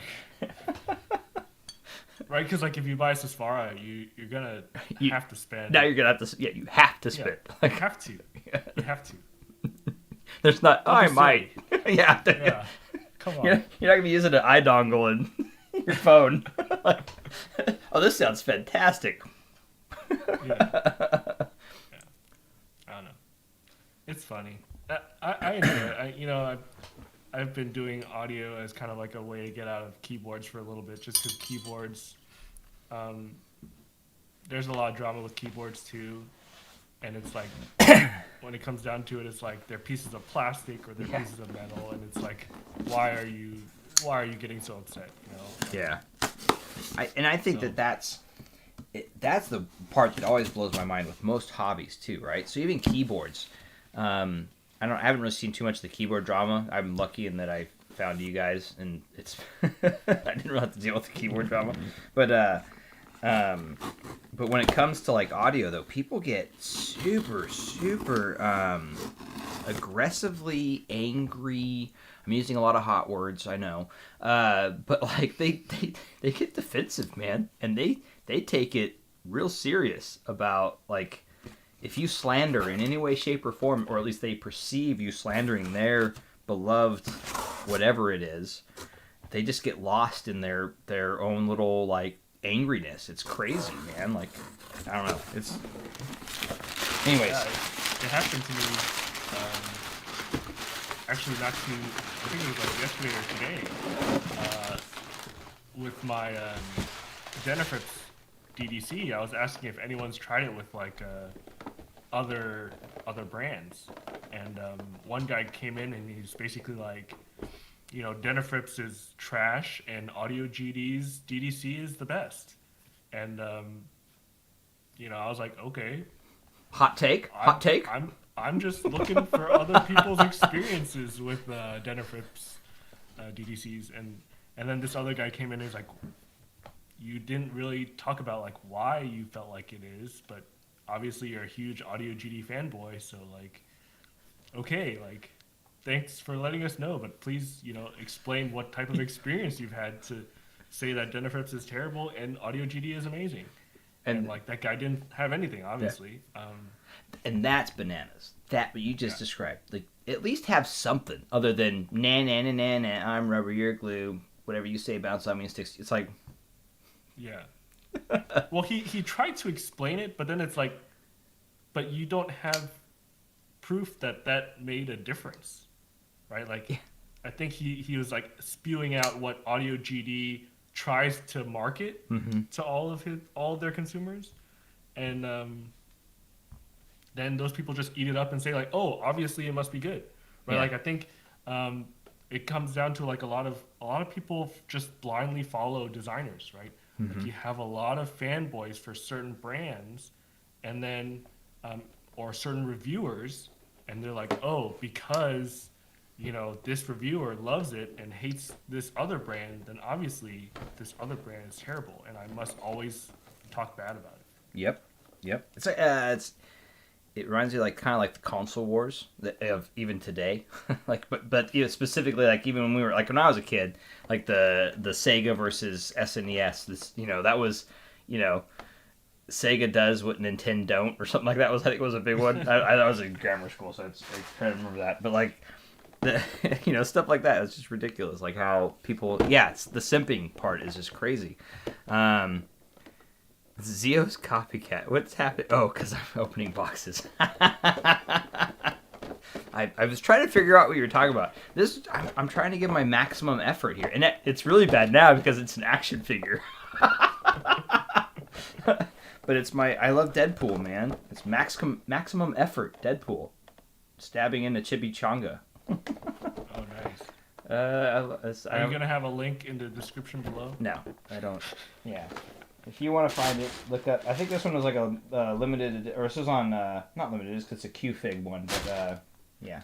Anyways, I like action figures. I have a. Oh, that's actually bad too, huh? But it's it's Ramona Flowers from Scott Pilgrim. I got the limited edition Ramona Flowers. It has like the Scott Pilgrim, but it's. I guess you could actually say that's an anime girl. Oh my god, I've turned into Zio's. Why? Now you're gonna strap the A7R on your head and you can start doing these live streams with your. I got it. Here we go. I got my little mini camera. We're ready. Let's do this. Hey guys. These. No offense. Like honestly, Zios actually he was actually one of the guys coming into audio, not knowing what I was doing, not knowing anything like that kind of stuff in the headphone space. This was years ago now. He was one of the only guys that was actually doing like YouTube audio reviews. And so he actually influenced me to get, and I still have a set up there, M1060s. M1060? From Monoprice. Yeah. Yeah. It's painful. Yeah. And I can't get rid of them because I got the M1060 closed and I modded them to be open, and I had this really custom ordered this custom engraving on it, and it means a lot. So I'll probably give them to my brother because he doesn't know any better. So because the engraving will mean to him the same as it means to me. So, but anyways, yeah. But yeah, sorry, went off a weird tangent. I'll go get the only waifu figurine I actually have. Let's see here. I think literally it's the Scott Pilgrim is the only female action figure I have. Let's see. And I've never even opened this thing. Like, it's never been opened. It just has like I mean, I've opened the flap, but I've never actually taken it out of the... But it's the... If you like Scott Pilgrim, you know, Scott Pilgrim's the world. It's Scott Pilgrim's Ramona Flowers. It's the, you know... I have the whole collection. I'm a big fan of Scott Pilgrim. As I knock stuff over. If you've never seen or read Scott Pilgrim, it's a great little Canadian book, actually. It's I mean, I used to be way into this. I read this when it first was coming out, like years ago, and it's just it's a fun little. It's kind of cheesy, chintzy drawn, but it's just a little graphic novel. I've never actually seen those books. I mean, I knew it was based off of, like. Oh, they had the movie and stuff, yeah. Yeah. I didn't know that. It's cool. Yeah, they're and it's more than one of the, even the new game. Like, I'm a big fan of that the beat 'em up game that was based off the movie and stuff. But it's like they're just fun. They're just whatever. I mean, maybe you've been listening too much to Baby Metal. That's what it is. The baby metal has melted my brain. I have been listening to it lately, where I'm like, oh, this isn't that bad actually anymore. I don't know if anybody's seen it. Like, some of the words, I'm like, oh yeah, this actually sounds pretty. I'm no problem. The main test track. I'll only listen to this on repeat when I test my headphones now. It's my torture track. Yeah, actually, yes, Sleepy. I'm actually planning on picking it up. Actually, there's I wanted to play through it again with my buddies, and there's another game I really love that's like that is Castle Crashers. I'm a big Castle Crashers guy, and you can't see them, but I actually have it up there. I have the Necromancer up there. I have a bunch of the Castle Crashers figurines and stuff. Big Ninja Turtle guy and Legos. I have this whole thing is actually, this is headphones. Up there is a bunch of like Nintendo stuff, some more Deadpool stuff. But yeah, this is all Lego Ninja Turtles, Ninja Turtles, and Star Wars and Castle Crashers. So I am a bit of a nerd, I guess. So, are you gonna sell your Phonitor and RME back there? So I'm on the fence because the Phonitor, I have to. I have the issue that's pretty notorious with these is one of the LEDs in the VU meters is flickering, and then I also have like the rub off on the paint. So if I was to sell it, either people would have to be okay with that, or I have to send it in to get those repaired and then sell it. So I'm on the fence, and then there's also part of me that's like, or I custom mod it and I put purple LEDs in the VU meters, and then I redo all the lettering with like purple lettering or something and do something stupid and crazy and just make it just it's just the amp I have And forever. you can never sell it Yeah, again. I can never ever sell it again. But yeah, but the army. So here's the thing. So the streamer I have right now with this on loan, that's taking the place. But the army actually is fantastic with speakers. I was really shocked at how good that was with the Kefs. So, Does it have a remote? yeah, it has a remote so I can control volume, which is fantastic. I really like that factor, like just being able to be on the couch and listen, and that's why I love the streamer. Like I'm actually, in all truth, what's going to happen is I'm going to probably sell the army and buy a NAD. I'm looking at NAD streamers, some really cool ones. I was even looking at the Atom from Name because that's a more palatable price point for me to jump into that realm. But I really like the next. I want to try the Dirac. I want to try that Dirac kind of stuff. So what I might do is get a name unit. I might get a NAD unit to pair, and I'll probably sell the army. Yeah, I'm not.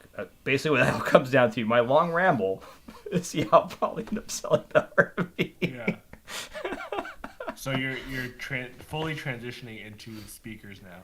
I wouldn't say that. Like I still like there's like you were talking about. Like I still have a family. I still have and I love my ZMS, dude. Like honestly, like, and I work for a headphone company. I mean, But I guess is there anything that you're even looking forward to, like, or is there anything that for headphones, you even want? I'm looking forward to trying the Celesti.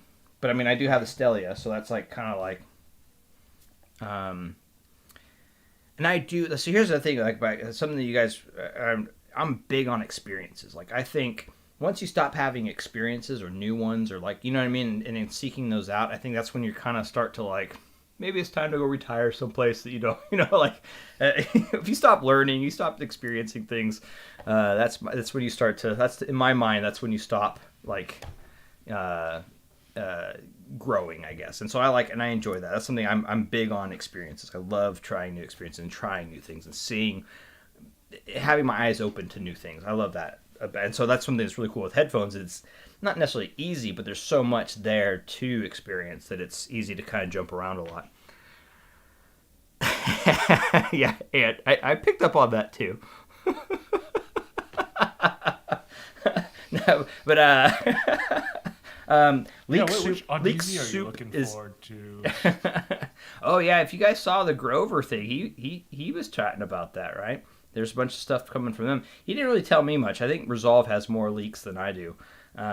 They just announced that New IEM. Yeah. Yeah, that one should be interesting. But they didn't really do much with that, from my understanding. So, yeah, it'd be interesting. Hey, what's up, bro? What up? But yeah, thanks for dropping in, man. Enjoy your late night meeting. Actually, yeah, relatively late. I think you're in Hawaii, so I think that's 3 hours back. So not too bad. Relatively late. Anyways, yeah. Buffalo has an interesting question. I guess $1,000 solid state DAC amp setup for ZMF and HiFi Man, Ananda. That's tough. All in one, or just $1,000. Honestly, I would just do. It's really hard to beat shit, man. SCHIIT shit. for DAX and amps. Like if you can get a Bifrost 2 and a Jotunheim or an Asgard or a Lear 3, like any of that combo, like the DAC alone, just the Bifrost 2, and then the any of those combos, and honestly, that good enough factor, like I'm trying to think of there was a really good one I really enjoyed. It was an all-in-one unit. It was a while back. Oh, what was the name of it? It was like $700-800. It was an all-in-one unit, but it was the what's the stuff that's hollow cells that's not hollow, or that Kitsune or yeah, Singer. Singer. This it was a Singer. Thank you, and it's on the forum. It was a Singer Like all-in-one. SA1 or something. Yeah, and that was actually really good. It reminded me of a less good Cyan amp. Ooh, that's a good one too. If you can get a Cyan, a hollow Cyan, a PCM model, at that price range, they're expensive, but sometimes you can find them for sale in that $1,000 range. That's another fantastic $1,000 one as well. I feel like with $1,000, the tough part is you're trying to pair like the ZMF with the Nanda, and they kind of go in different directions, right? I think like the ZMF would go well with like a kind of if you could find like a Bayer A20, that's a solid state that will go well with the ZMF, and it's only like $200-300, and then you have like you could spend like the $700 on the Bifrost, and then like another $100 or so on like a Magni for the HiFi end, because I don't really know. I mean, is there really a huge? I don't know for the Anandas. I don't know if it really matters too much, but yeah, and for the other ones, I mean, and that's actually another DR makes a good point too. There's the you can get an SPL Phonitor E. Does that have an? Does that have a? That doesn't have a DAC though. That's just the amp. So that one's $800. But then there's the new ones, and people are really liking those. And I haven't heard the new ones yet though. The 500, or it's like the new entry level ones. They cost like $500. The SPL, I think they're called 500. I think they're 500. Or they're called something. Called like the One or something like the One. 1. Thank you. Yeah. And then Sleepy, I haven't heard the Neo. We'll have to get our good friend Drunken Monkey in one of the Discords to send me one. But yeah, Android was saying that the cheap SPL headphone amp has high impedance, so maybe it might be okay with CMF actually. Yeah, that might be fine. I don't know. I feel like it's tougher for people to find good solid state ZMF synergy. Yeah, and I mean honestly, I really like these off the Fonder, the ZMFs. They do get a little more punchy. They get a little more just that punchy. They're more crisp, I guess. They definitely synergize a little bit better with the T4 or the Bottlehead or anything with tubes for sure. Any of the pendant amps and sound stuff's really fantastic. But those are expensive. Oh, the Kayan, you can get a Kayan tube amp for like $700, or the tuba, Hagerman tuba. They're out of Hawaii. He builds them out of Hawaii. That's a fantastic. The Hagerman tuba is basically, to me, a mini, or a, I don't want to say less good because that's not accurate, but it's like a cheaper, not quite to the technical abilities of the T4 that I have. Is that accurate? That fair? I'm not sounding like a jerk. I'm not trying to see it. But yeah. Oh yeah. I haven't heard any of the Dinafrips in a while, and the Rebel I hear nothing but good things about. But once again, most of those things I've only heard at like CanJam, so it's hard. I don't like recommending stuff unless I have either other people that I trust reviews to recommend, or I've heard it myself for in a longer period of time. Yeah, and I think like the Rebel, there's also like the Flux F8 Yeah, that's $500. 12S, that's $500. That would be something that would be pretty interesting. But I mean, like to me, I would go. You know, if you have the low end, you have like your $200 amps, and then you have like Flux, which is like $500, $700. Rebel, $500. and then $1,000. I'm not sure what's in the $1,000 range. I guess That'd be like the SPL-E, the Founder yeah, E, I think. SPLs and maybe if you can find The like a cyan, used, hollow cyan. Vioelectric Ooh, yeah. amp. Maybe an older Viol 280, maybe a 280 or something. Yeah, that would be a pretty decent amp. Yeah, those are really great. Every time I've heard of Vioelectric, I've always liked those. Like I've always wanted one, Yeah. but I just never wanted to spend it. Which is stupid because then I bought like a Fonitor. Right. It's like I mean, they're pretty competitive, those two. Yeah. Fonitor and Vioelectric, I think. I think that from my understanding, not having had them side by side, and so using memory, so it's not the greatest, but and from other people's perceptions of it and experiences with it, is that the Fonitor is cleaner, not cleaner, that's not accurate, more neutral, and that the Vioelectrics are a little warmer. From like once again, Vioelectric I've only really heard at the Can Jam, so I can't really. Yeah. I mean, there's a lot of old ones too. Like Ninja brought up Bryston. There's the BHA one. There's like the old Arlic Taurus. There's like Q Style. I mean, there's like a lot of other brands that haven't released new things recently, so I feel like people kind of have forgotten them. Yeah. But there's still a good variety of amps and DACs out there. I guess the DAC parts might be a little outdated. But yeah. Like the Vioelectric V 550 just came out. Yeah. So, those look pretty crazy.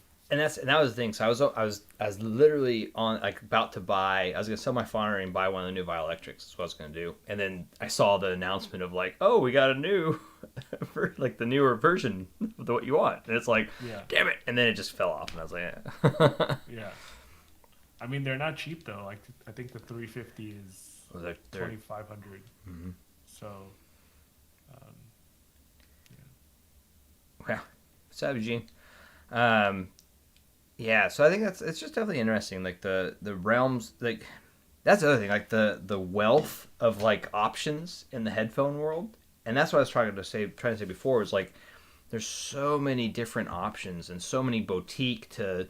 Let's be real, most of them are boutique, and it's like there's just so much out there, and there's so many options for synergy and so many different takes on this that it's just interesting. It's fun. It's a fun hobby, and I think that's what's fun. And also talking to people that have had those experiences, like, I wonder what that would be for me, Mm-hmm.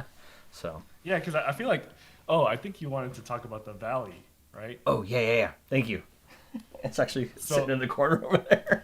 Yeah, like we had pretty different experiences, I think, with the Valley, because I felt like you thought it was pretty enjoyable. It's not like, obviously it's not the most technical headphone. Mm-hmm. It's not like, it's not gonna beat like the Aeolus, but like given its price range and kind of how old it is now, it makes sense, right? Yeah. Like I would expect it to go. I think it was like $700-800 when it came out, maybe even $900. I think it's back up to that with the new headband. Yeah. And so like now maybe used it'd be like $500 to $600 for the older model. I think at that price range it makes sense, right? It's not going to compete against the $900 ones today, I think. But for me, like I felt like it was nothing to be that excited about. I think the bass was fun. Yeah, bass was fun. Yep. I felt like it was a little grainier than what I like, and then I just enjoyed my Sony's a little bit more. So then, value-wise, it's tough. And that's the other piece too. Is like if you have, so that's actually perfect. because you have the Sony's, which are like at least half the price plus even more than the Valley.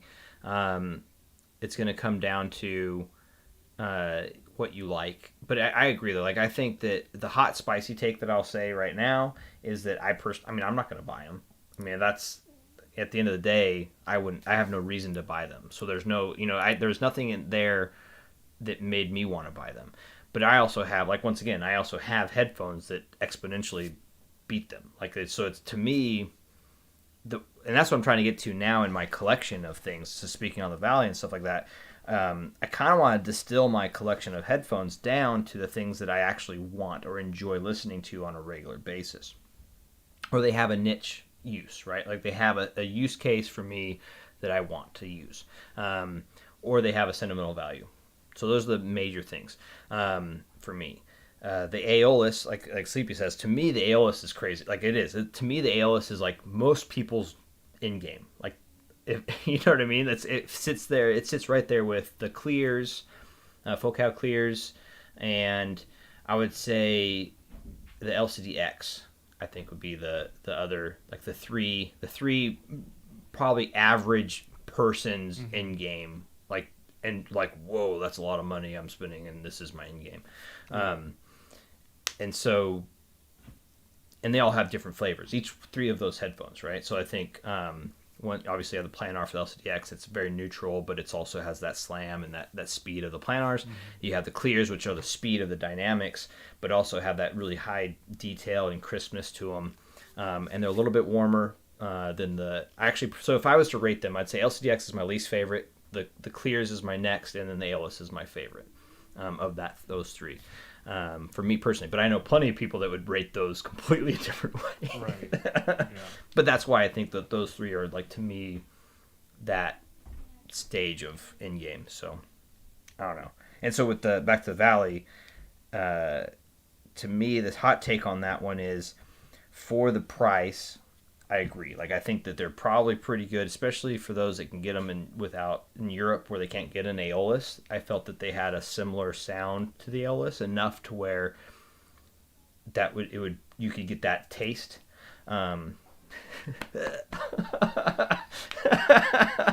As Justin would say, the crack. But I think that, or if you were trying to save up for like a Verite, for instance, but you still wanted to have a cheaper sound that's similar to that ZMF sound, I would say that that's a decent jump in point. But would you, what about like the Zeus?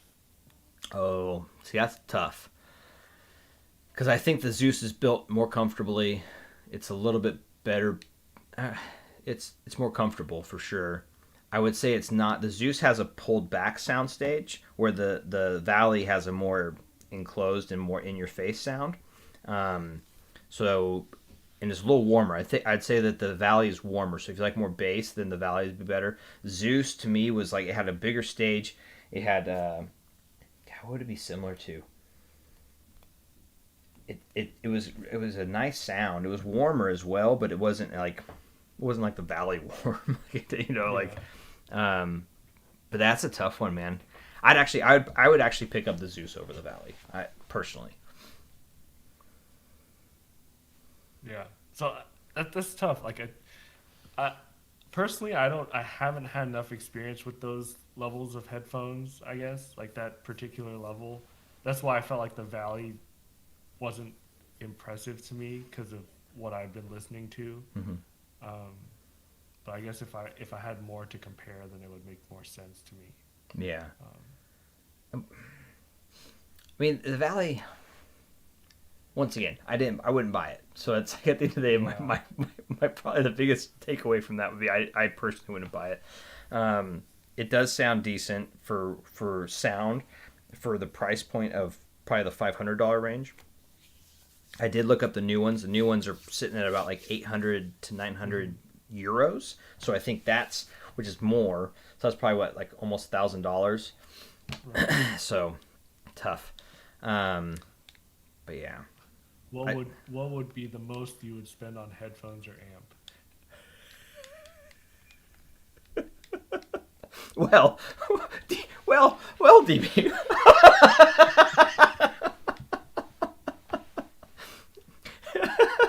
I don't know. Like, I thought, it's funny because when I first jumped back into the hobby, I had my DT990s, my auditor, and a ESS DAC, and then I went up to Aries, and then Yig, and then Flux,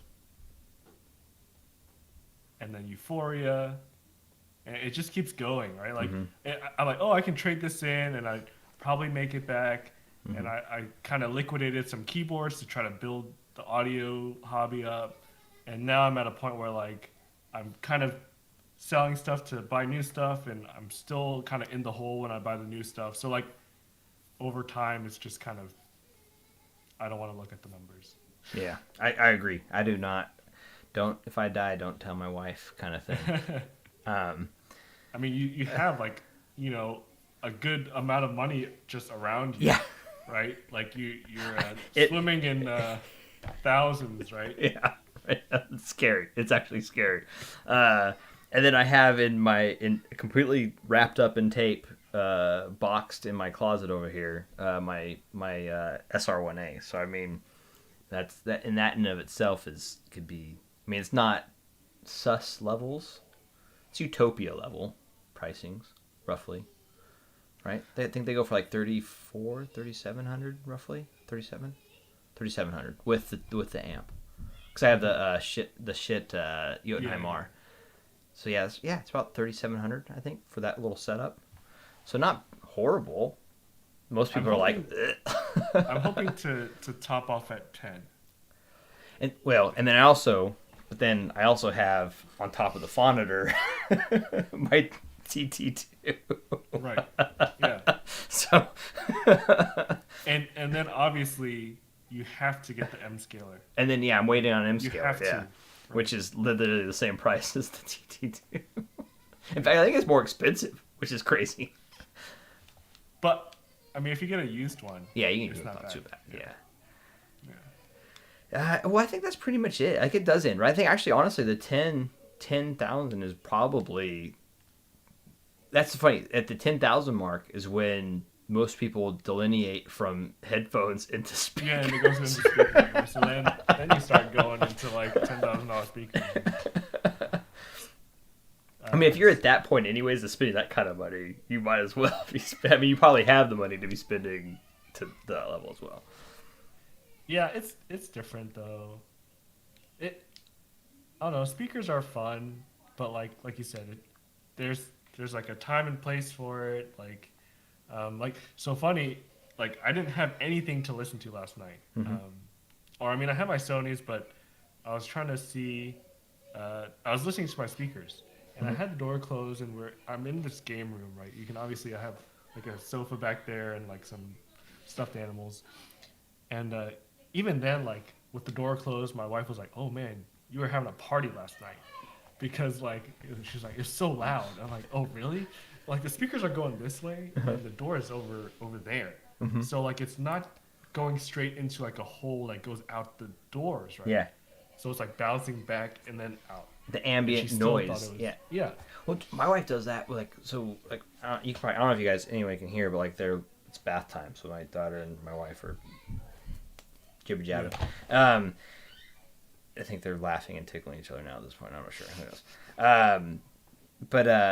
Like so, I'd wear my HD800s for instance with like tube amp, and those bleed well, like a lot sound. And she would come in like late at night and be like, "Turn the volume down." I'd be like, "What the fuck?" And don't even get me started. The SR1As. Like I remember I'd be listening to those in like a down the hallway in a different space, like across the house, and she'd come in like, turn the mic down. I'm like, so that's funny. Yeah, so speakers are like a definitive no go for especially late night stuff.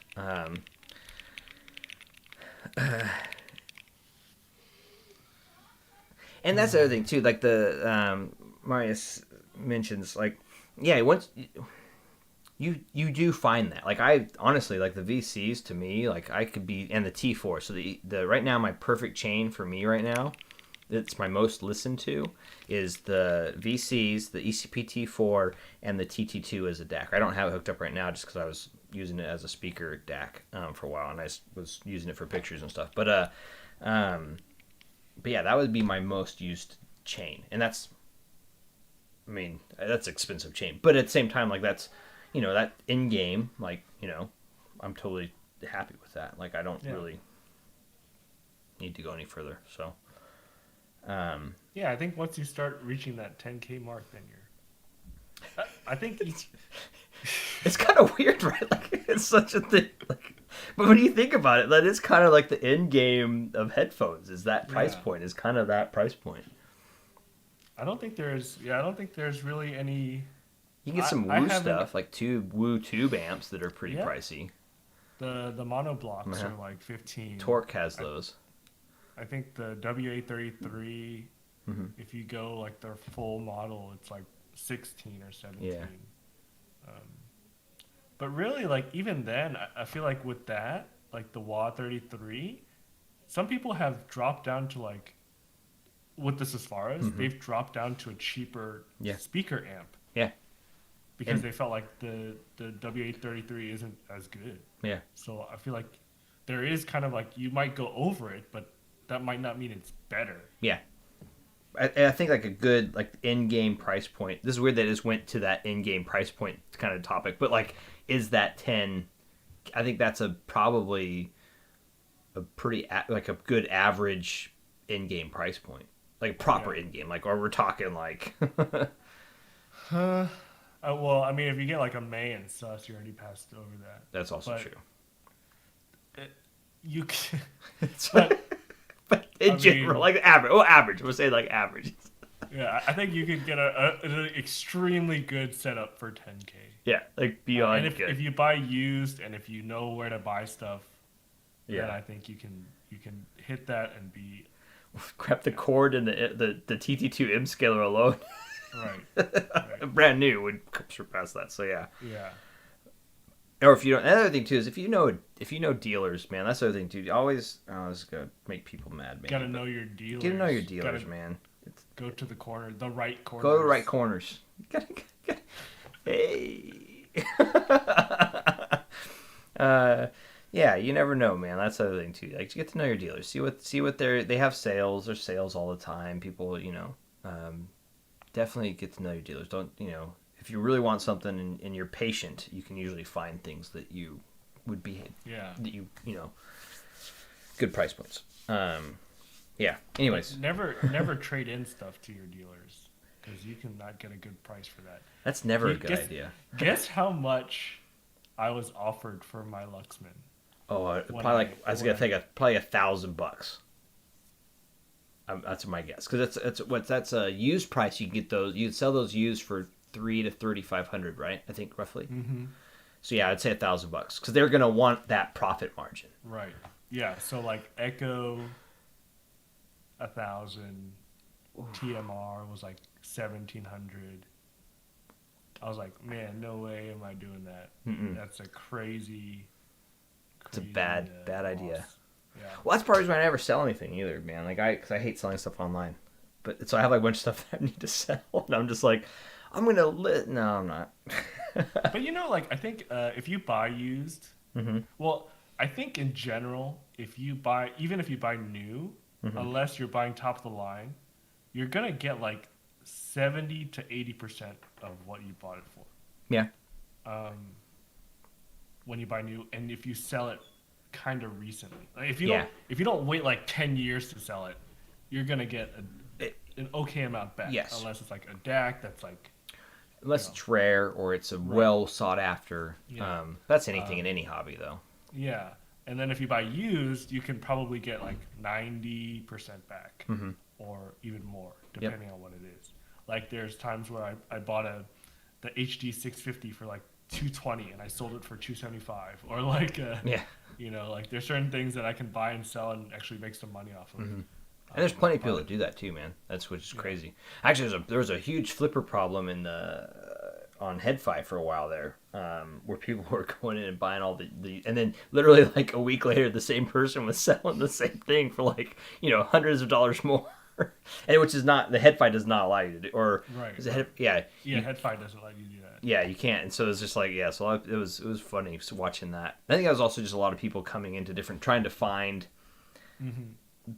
people that aren't, Easy money. yeah, and people that, especially with COVID and everything like that. But yeah. I also, so like here's another thing, like a lot of people, if you want to sell your gear fast, take 20 to 30% off of what you bought it for, or what the MSRP is. Not necessarily what you bought it for, but MSRP.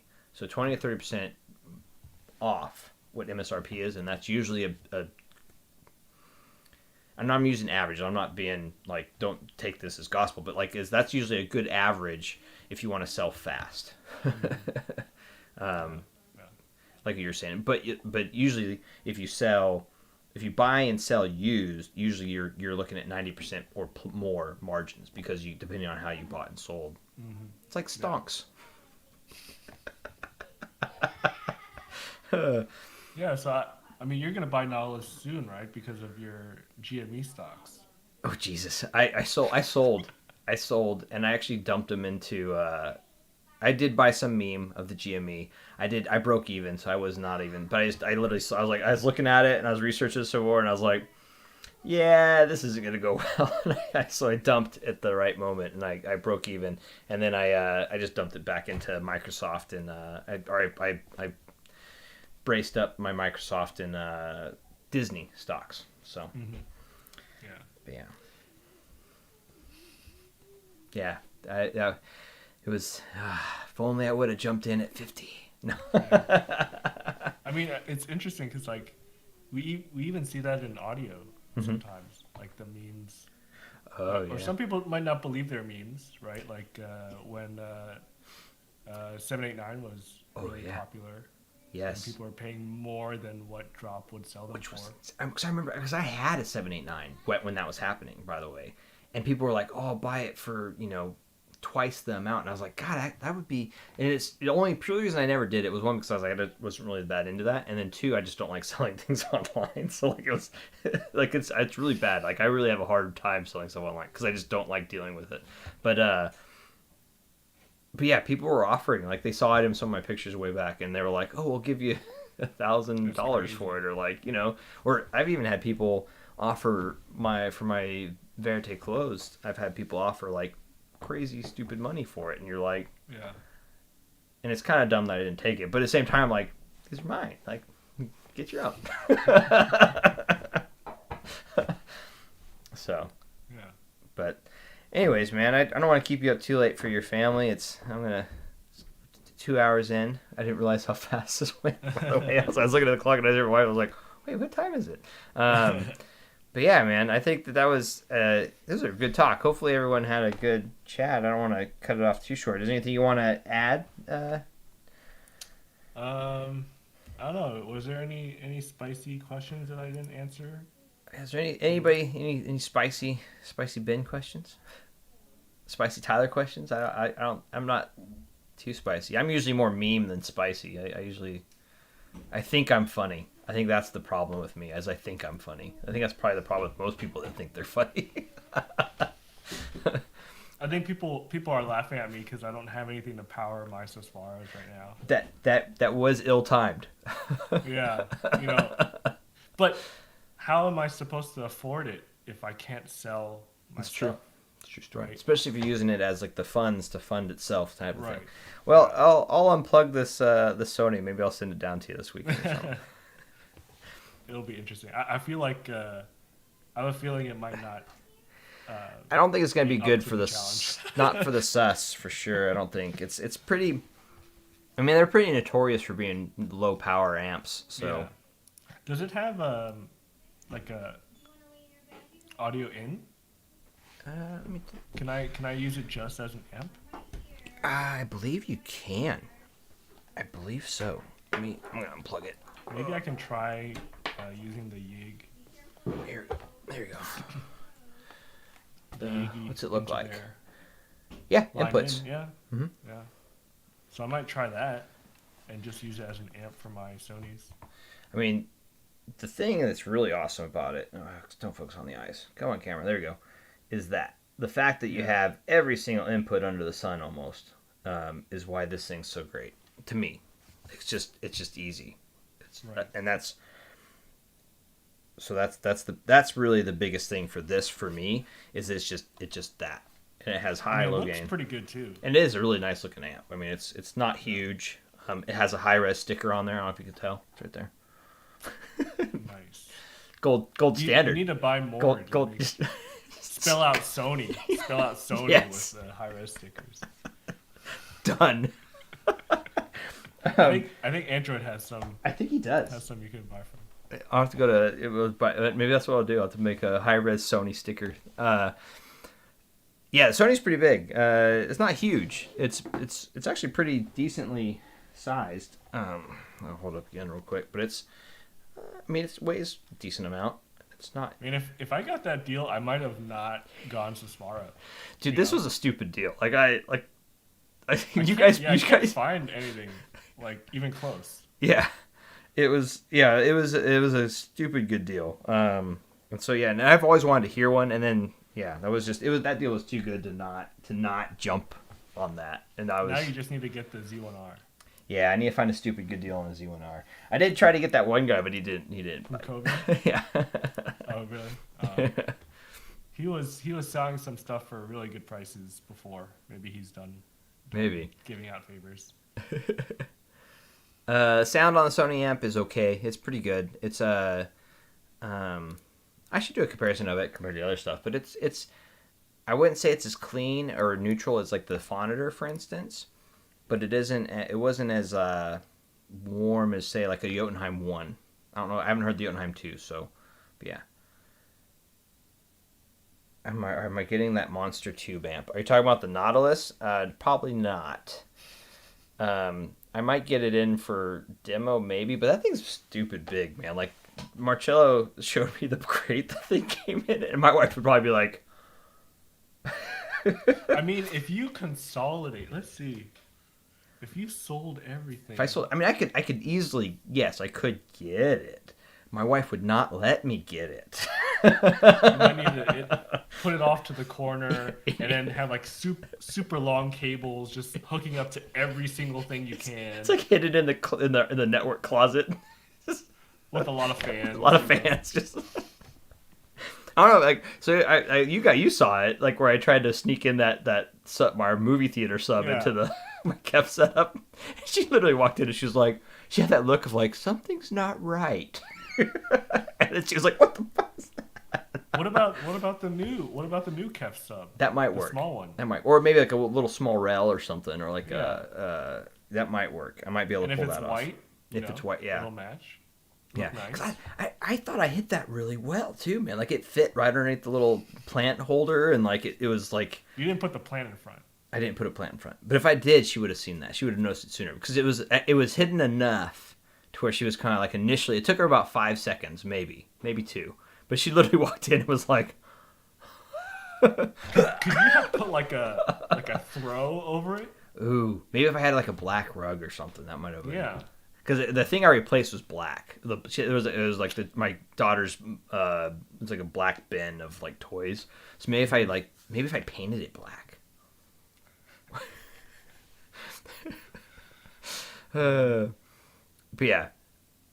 Whoa, that'd be dope. Kanto 6-inch. That'd be badass. $15. Ant, you failed. Didn't have time to wait in line. Why? Oh yeah, you get the. I actually want to try one of those the straps for like your chair or for your chest or whatever. I think it'd be cool. I think it would pair really well with the SR1A. But yeah, I think that would be. I think that's where we're at. Oh, actually, speaking of Goodwill, I just want to fun story. I don't know if you guys ever saw like I think it was on Headphones a while back. Like the dude that bought a brand new HD800S or HD800 from Goodwill for like $5. Oh, what? Yeah, like he randomly walked into a Goodwill, was like, no, open the box, brand new in there. It's like it was like not. It saw like I think it saw like tape on the plastic and stuff. Like, Wow. yeah, yeah. Actually, the best place to go is you go to the rich, like you go to the the richer neighborhoods and go to like where those Goodwills are, or like to those whatever those secondhand stores are. And sometimes you can find some like because people are just like whatever they're moving, like a tech company, and they move.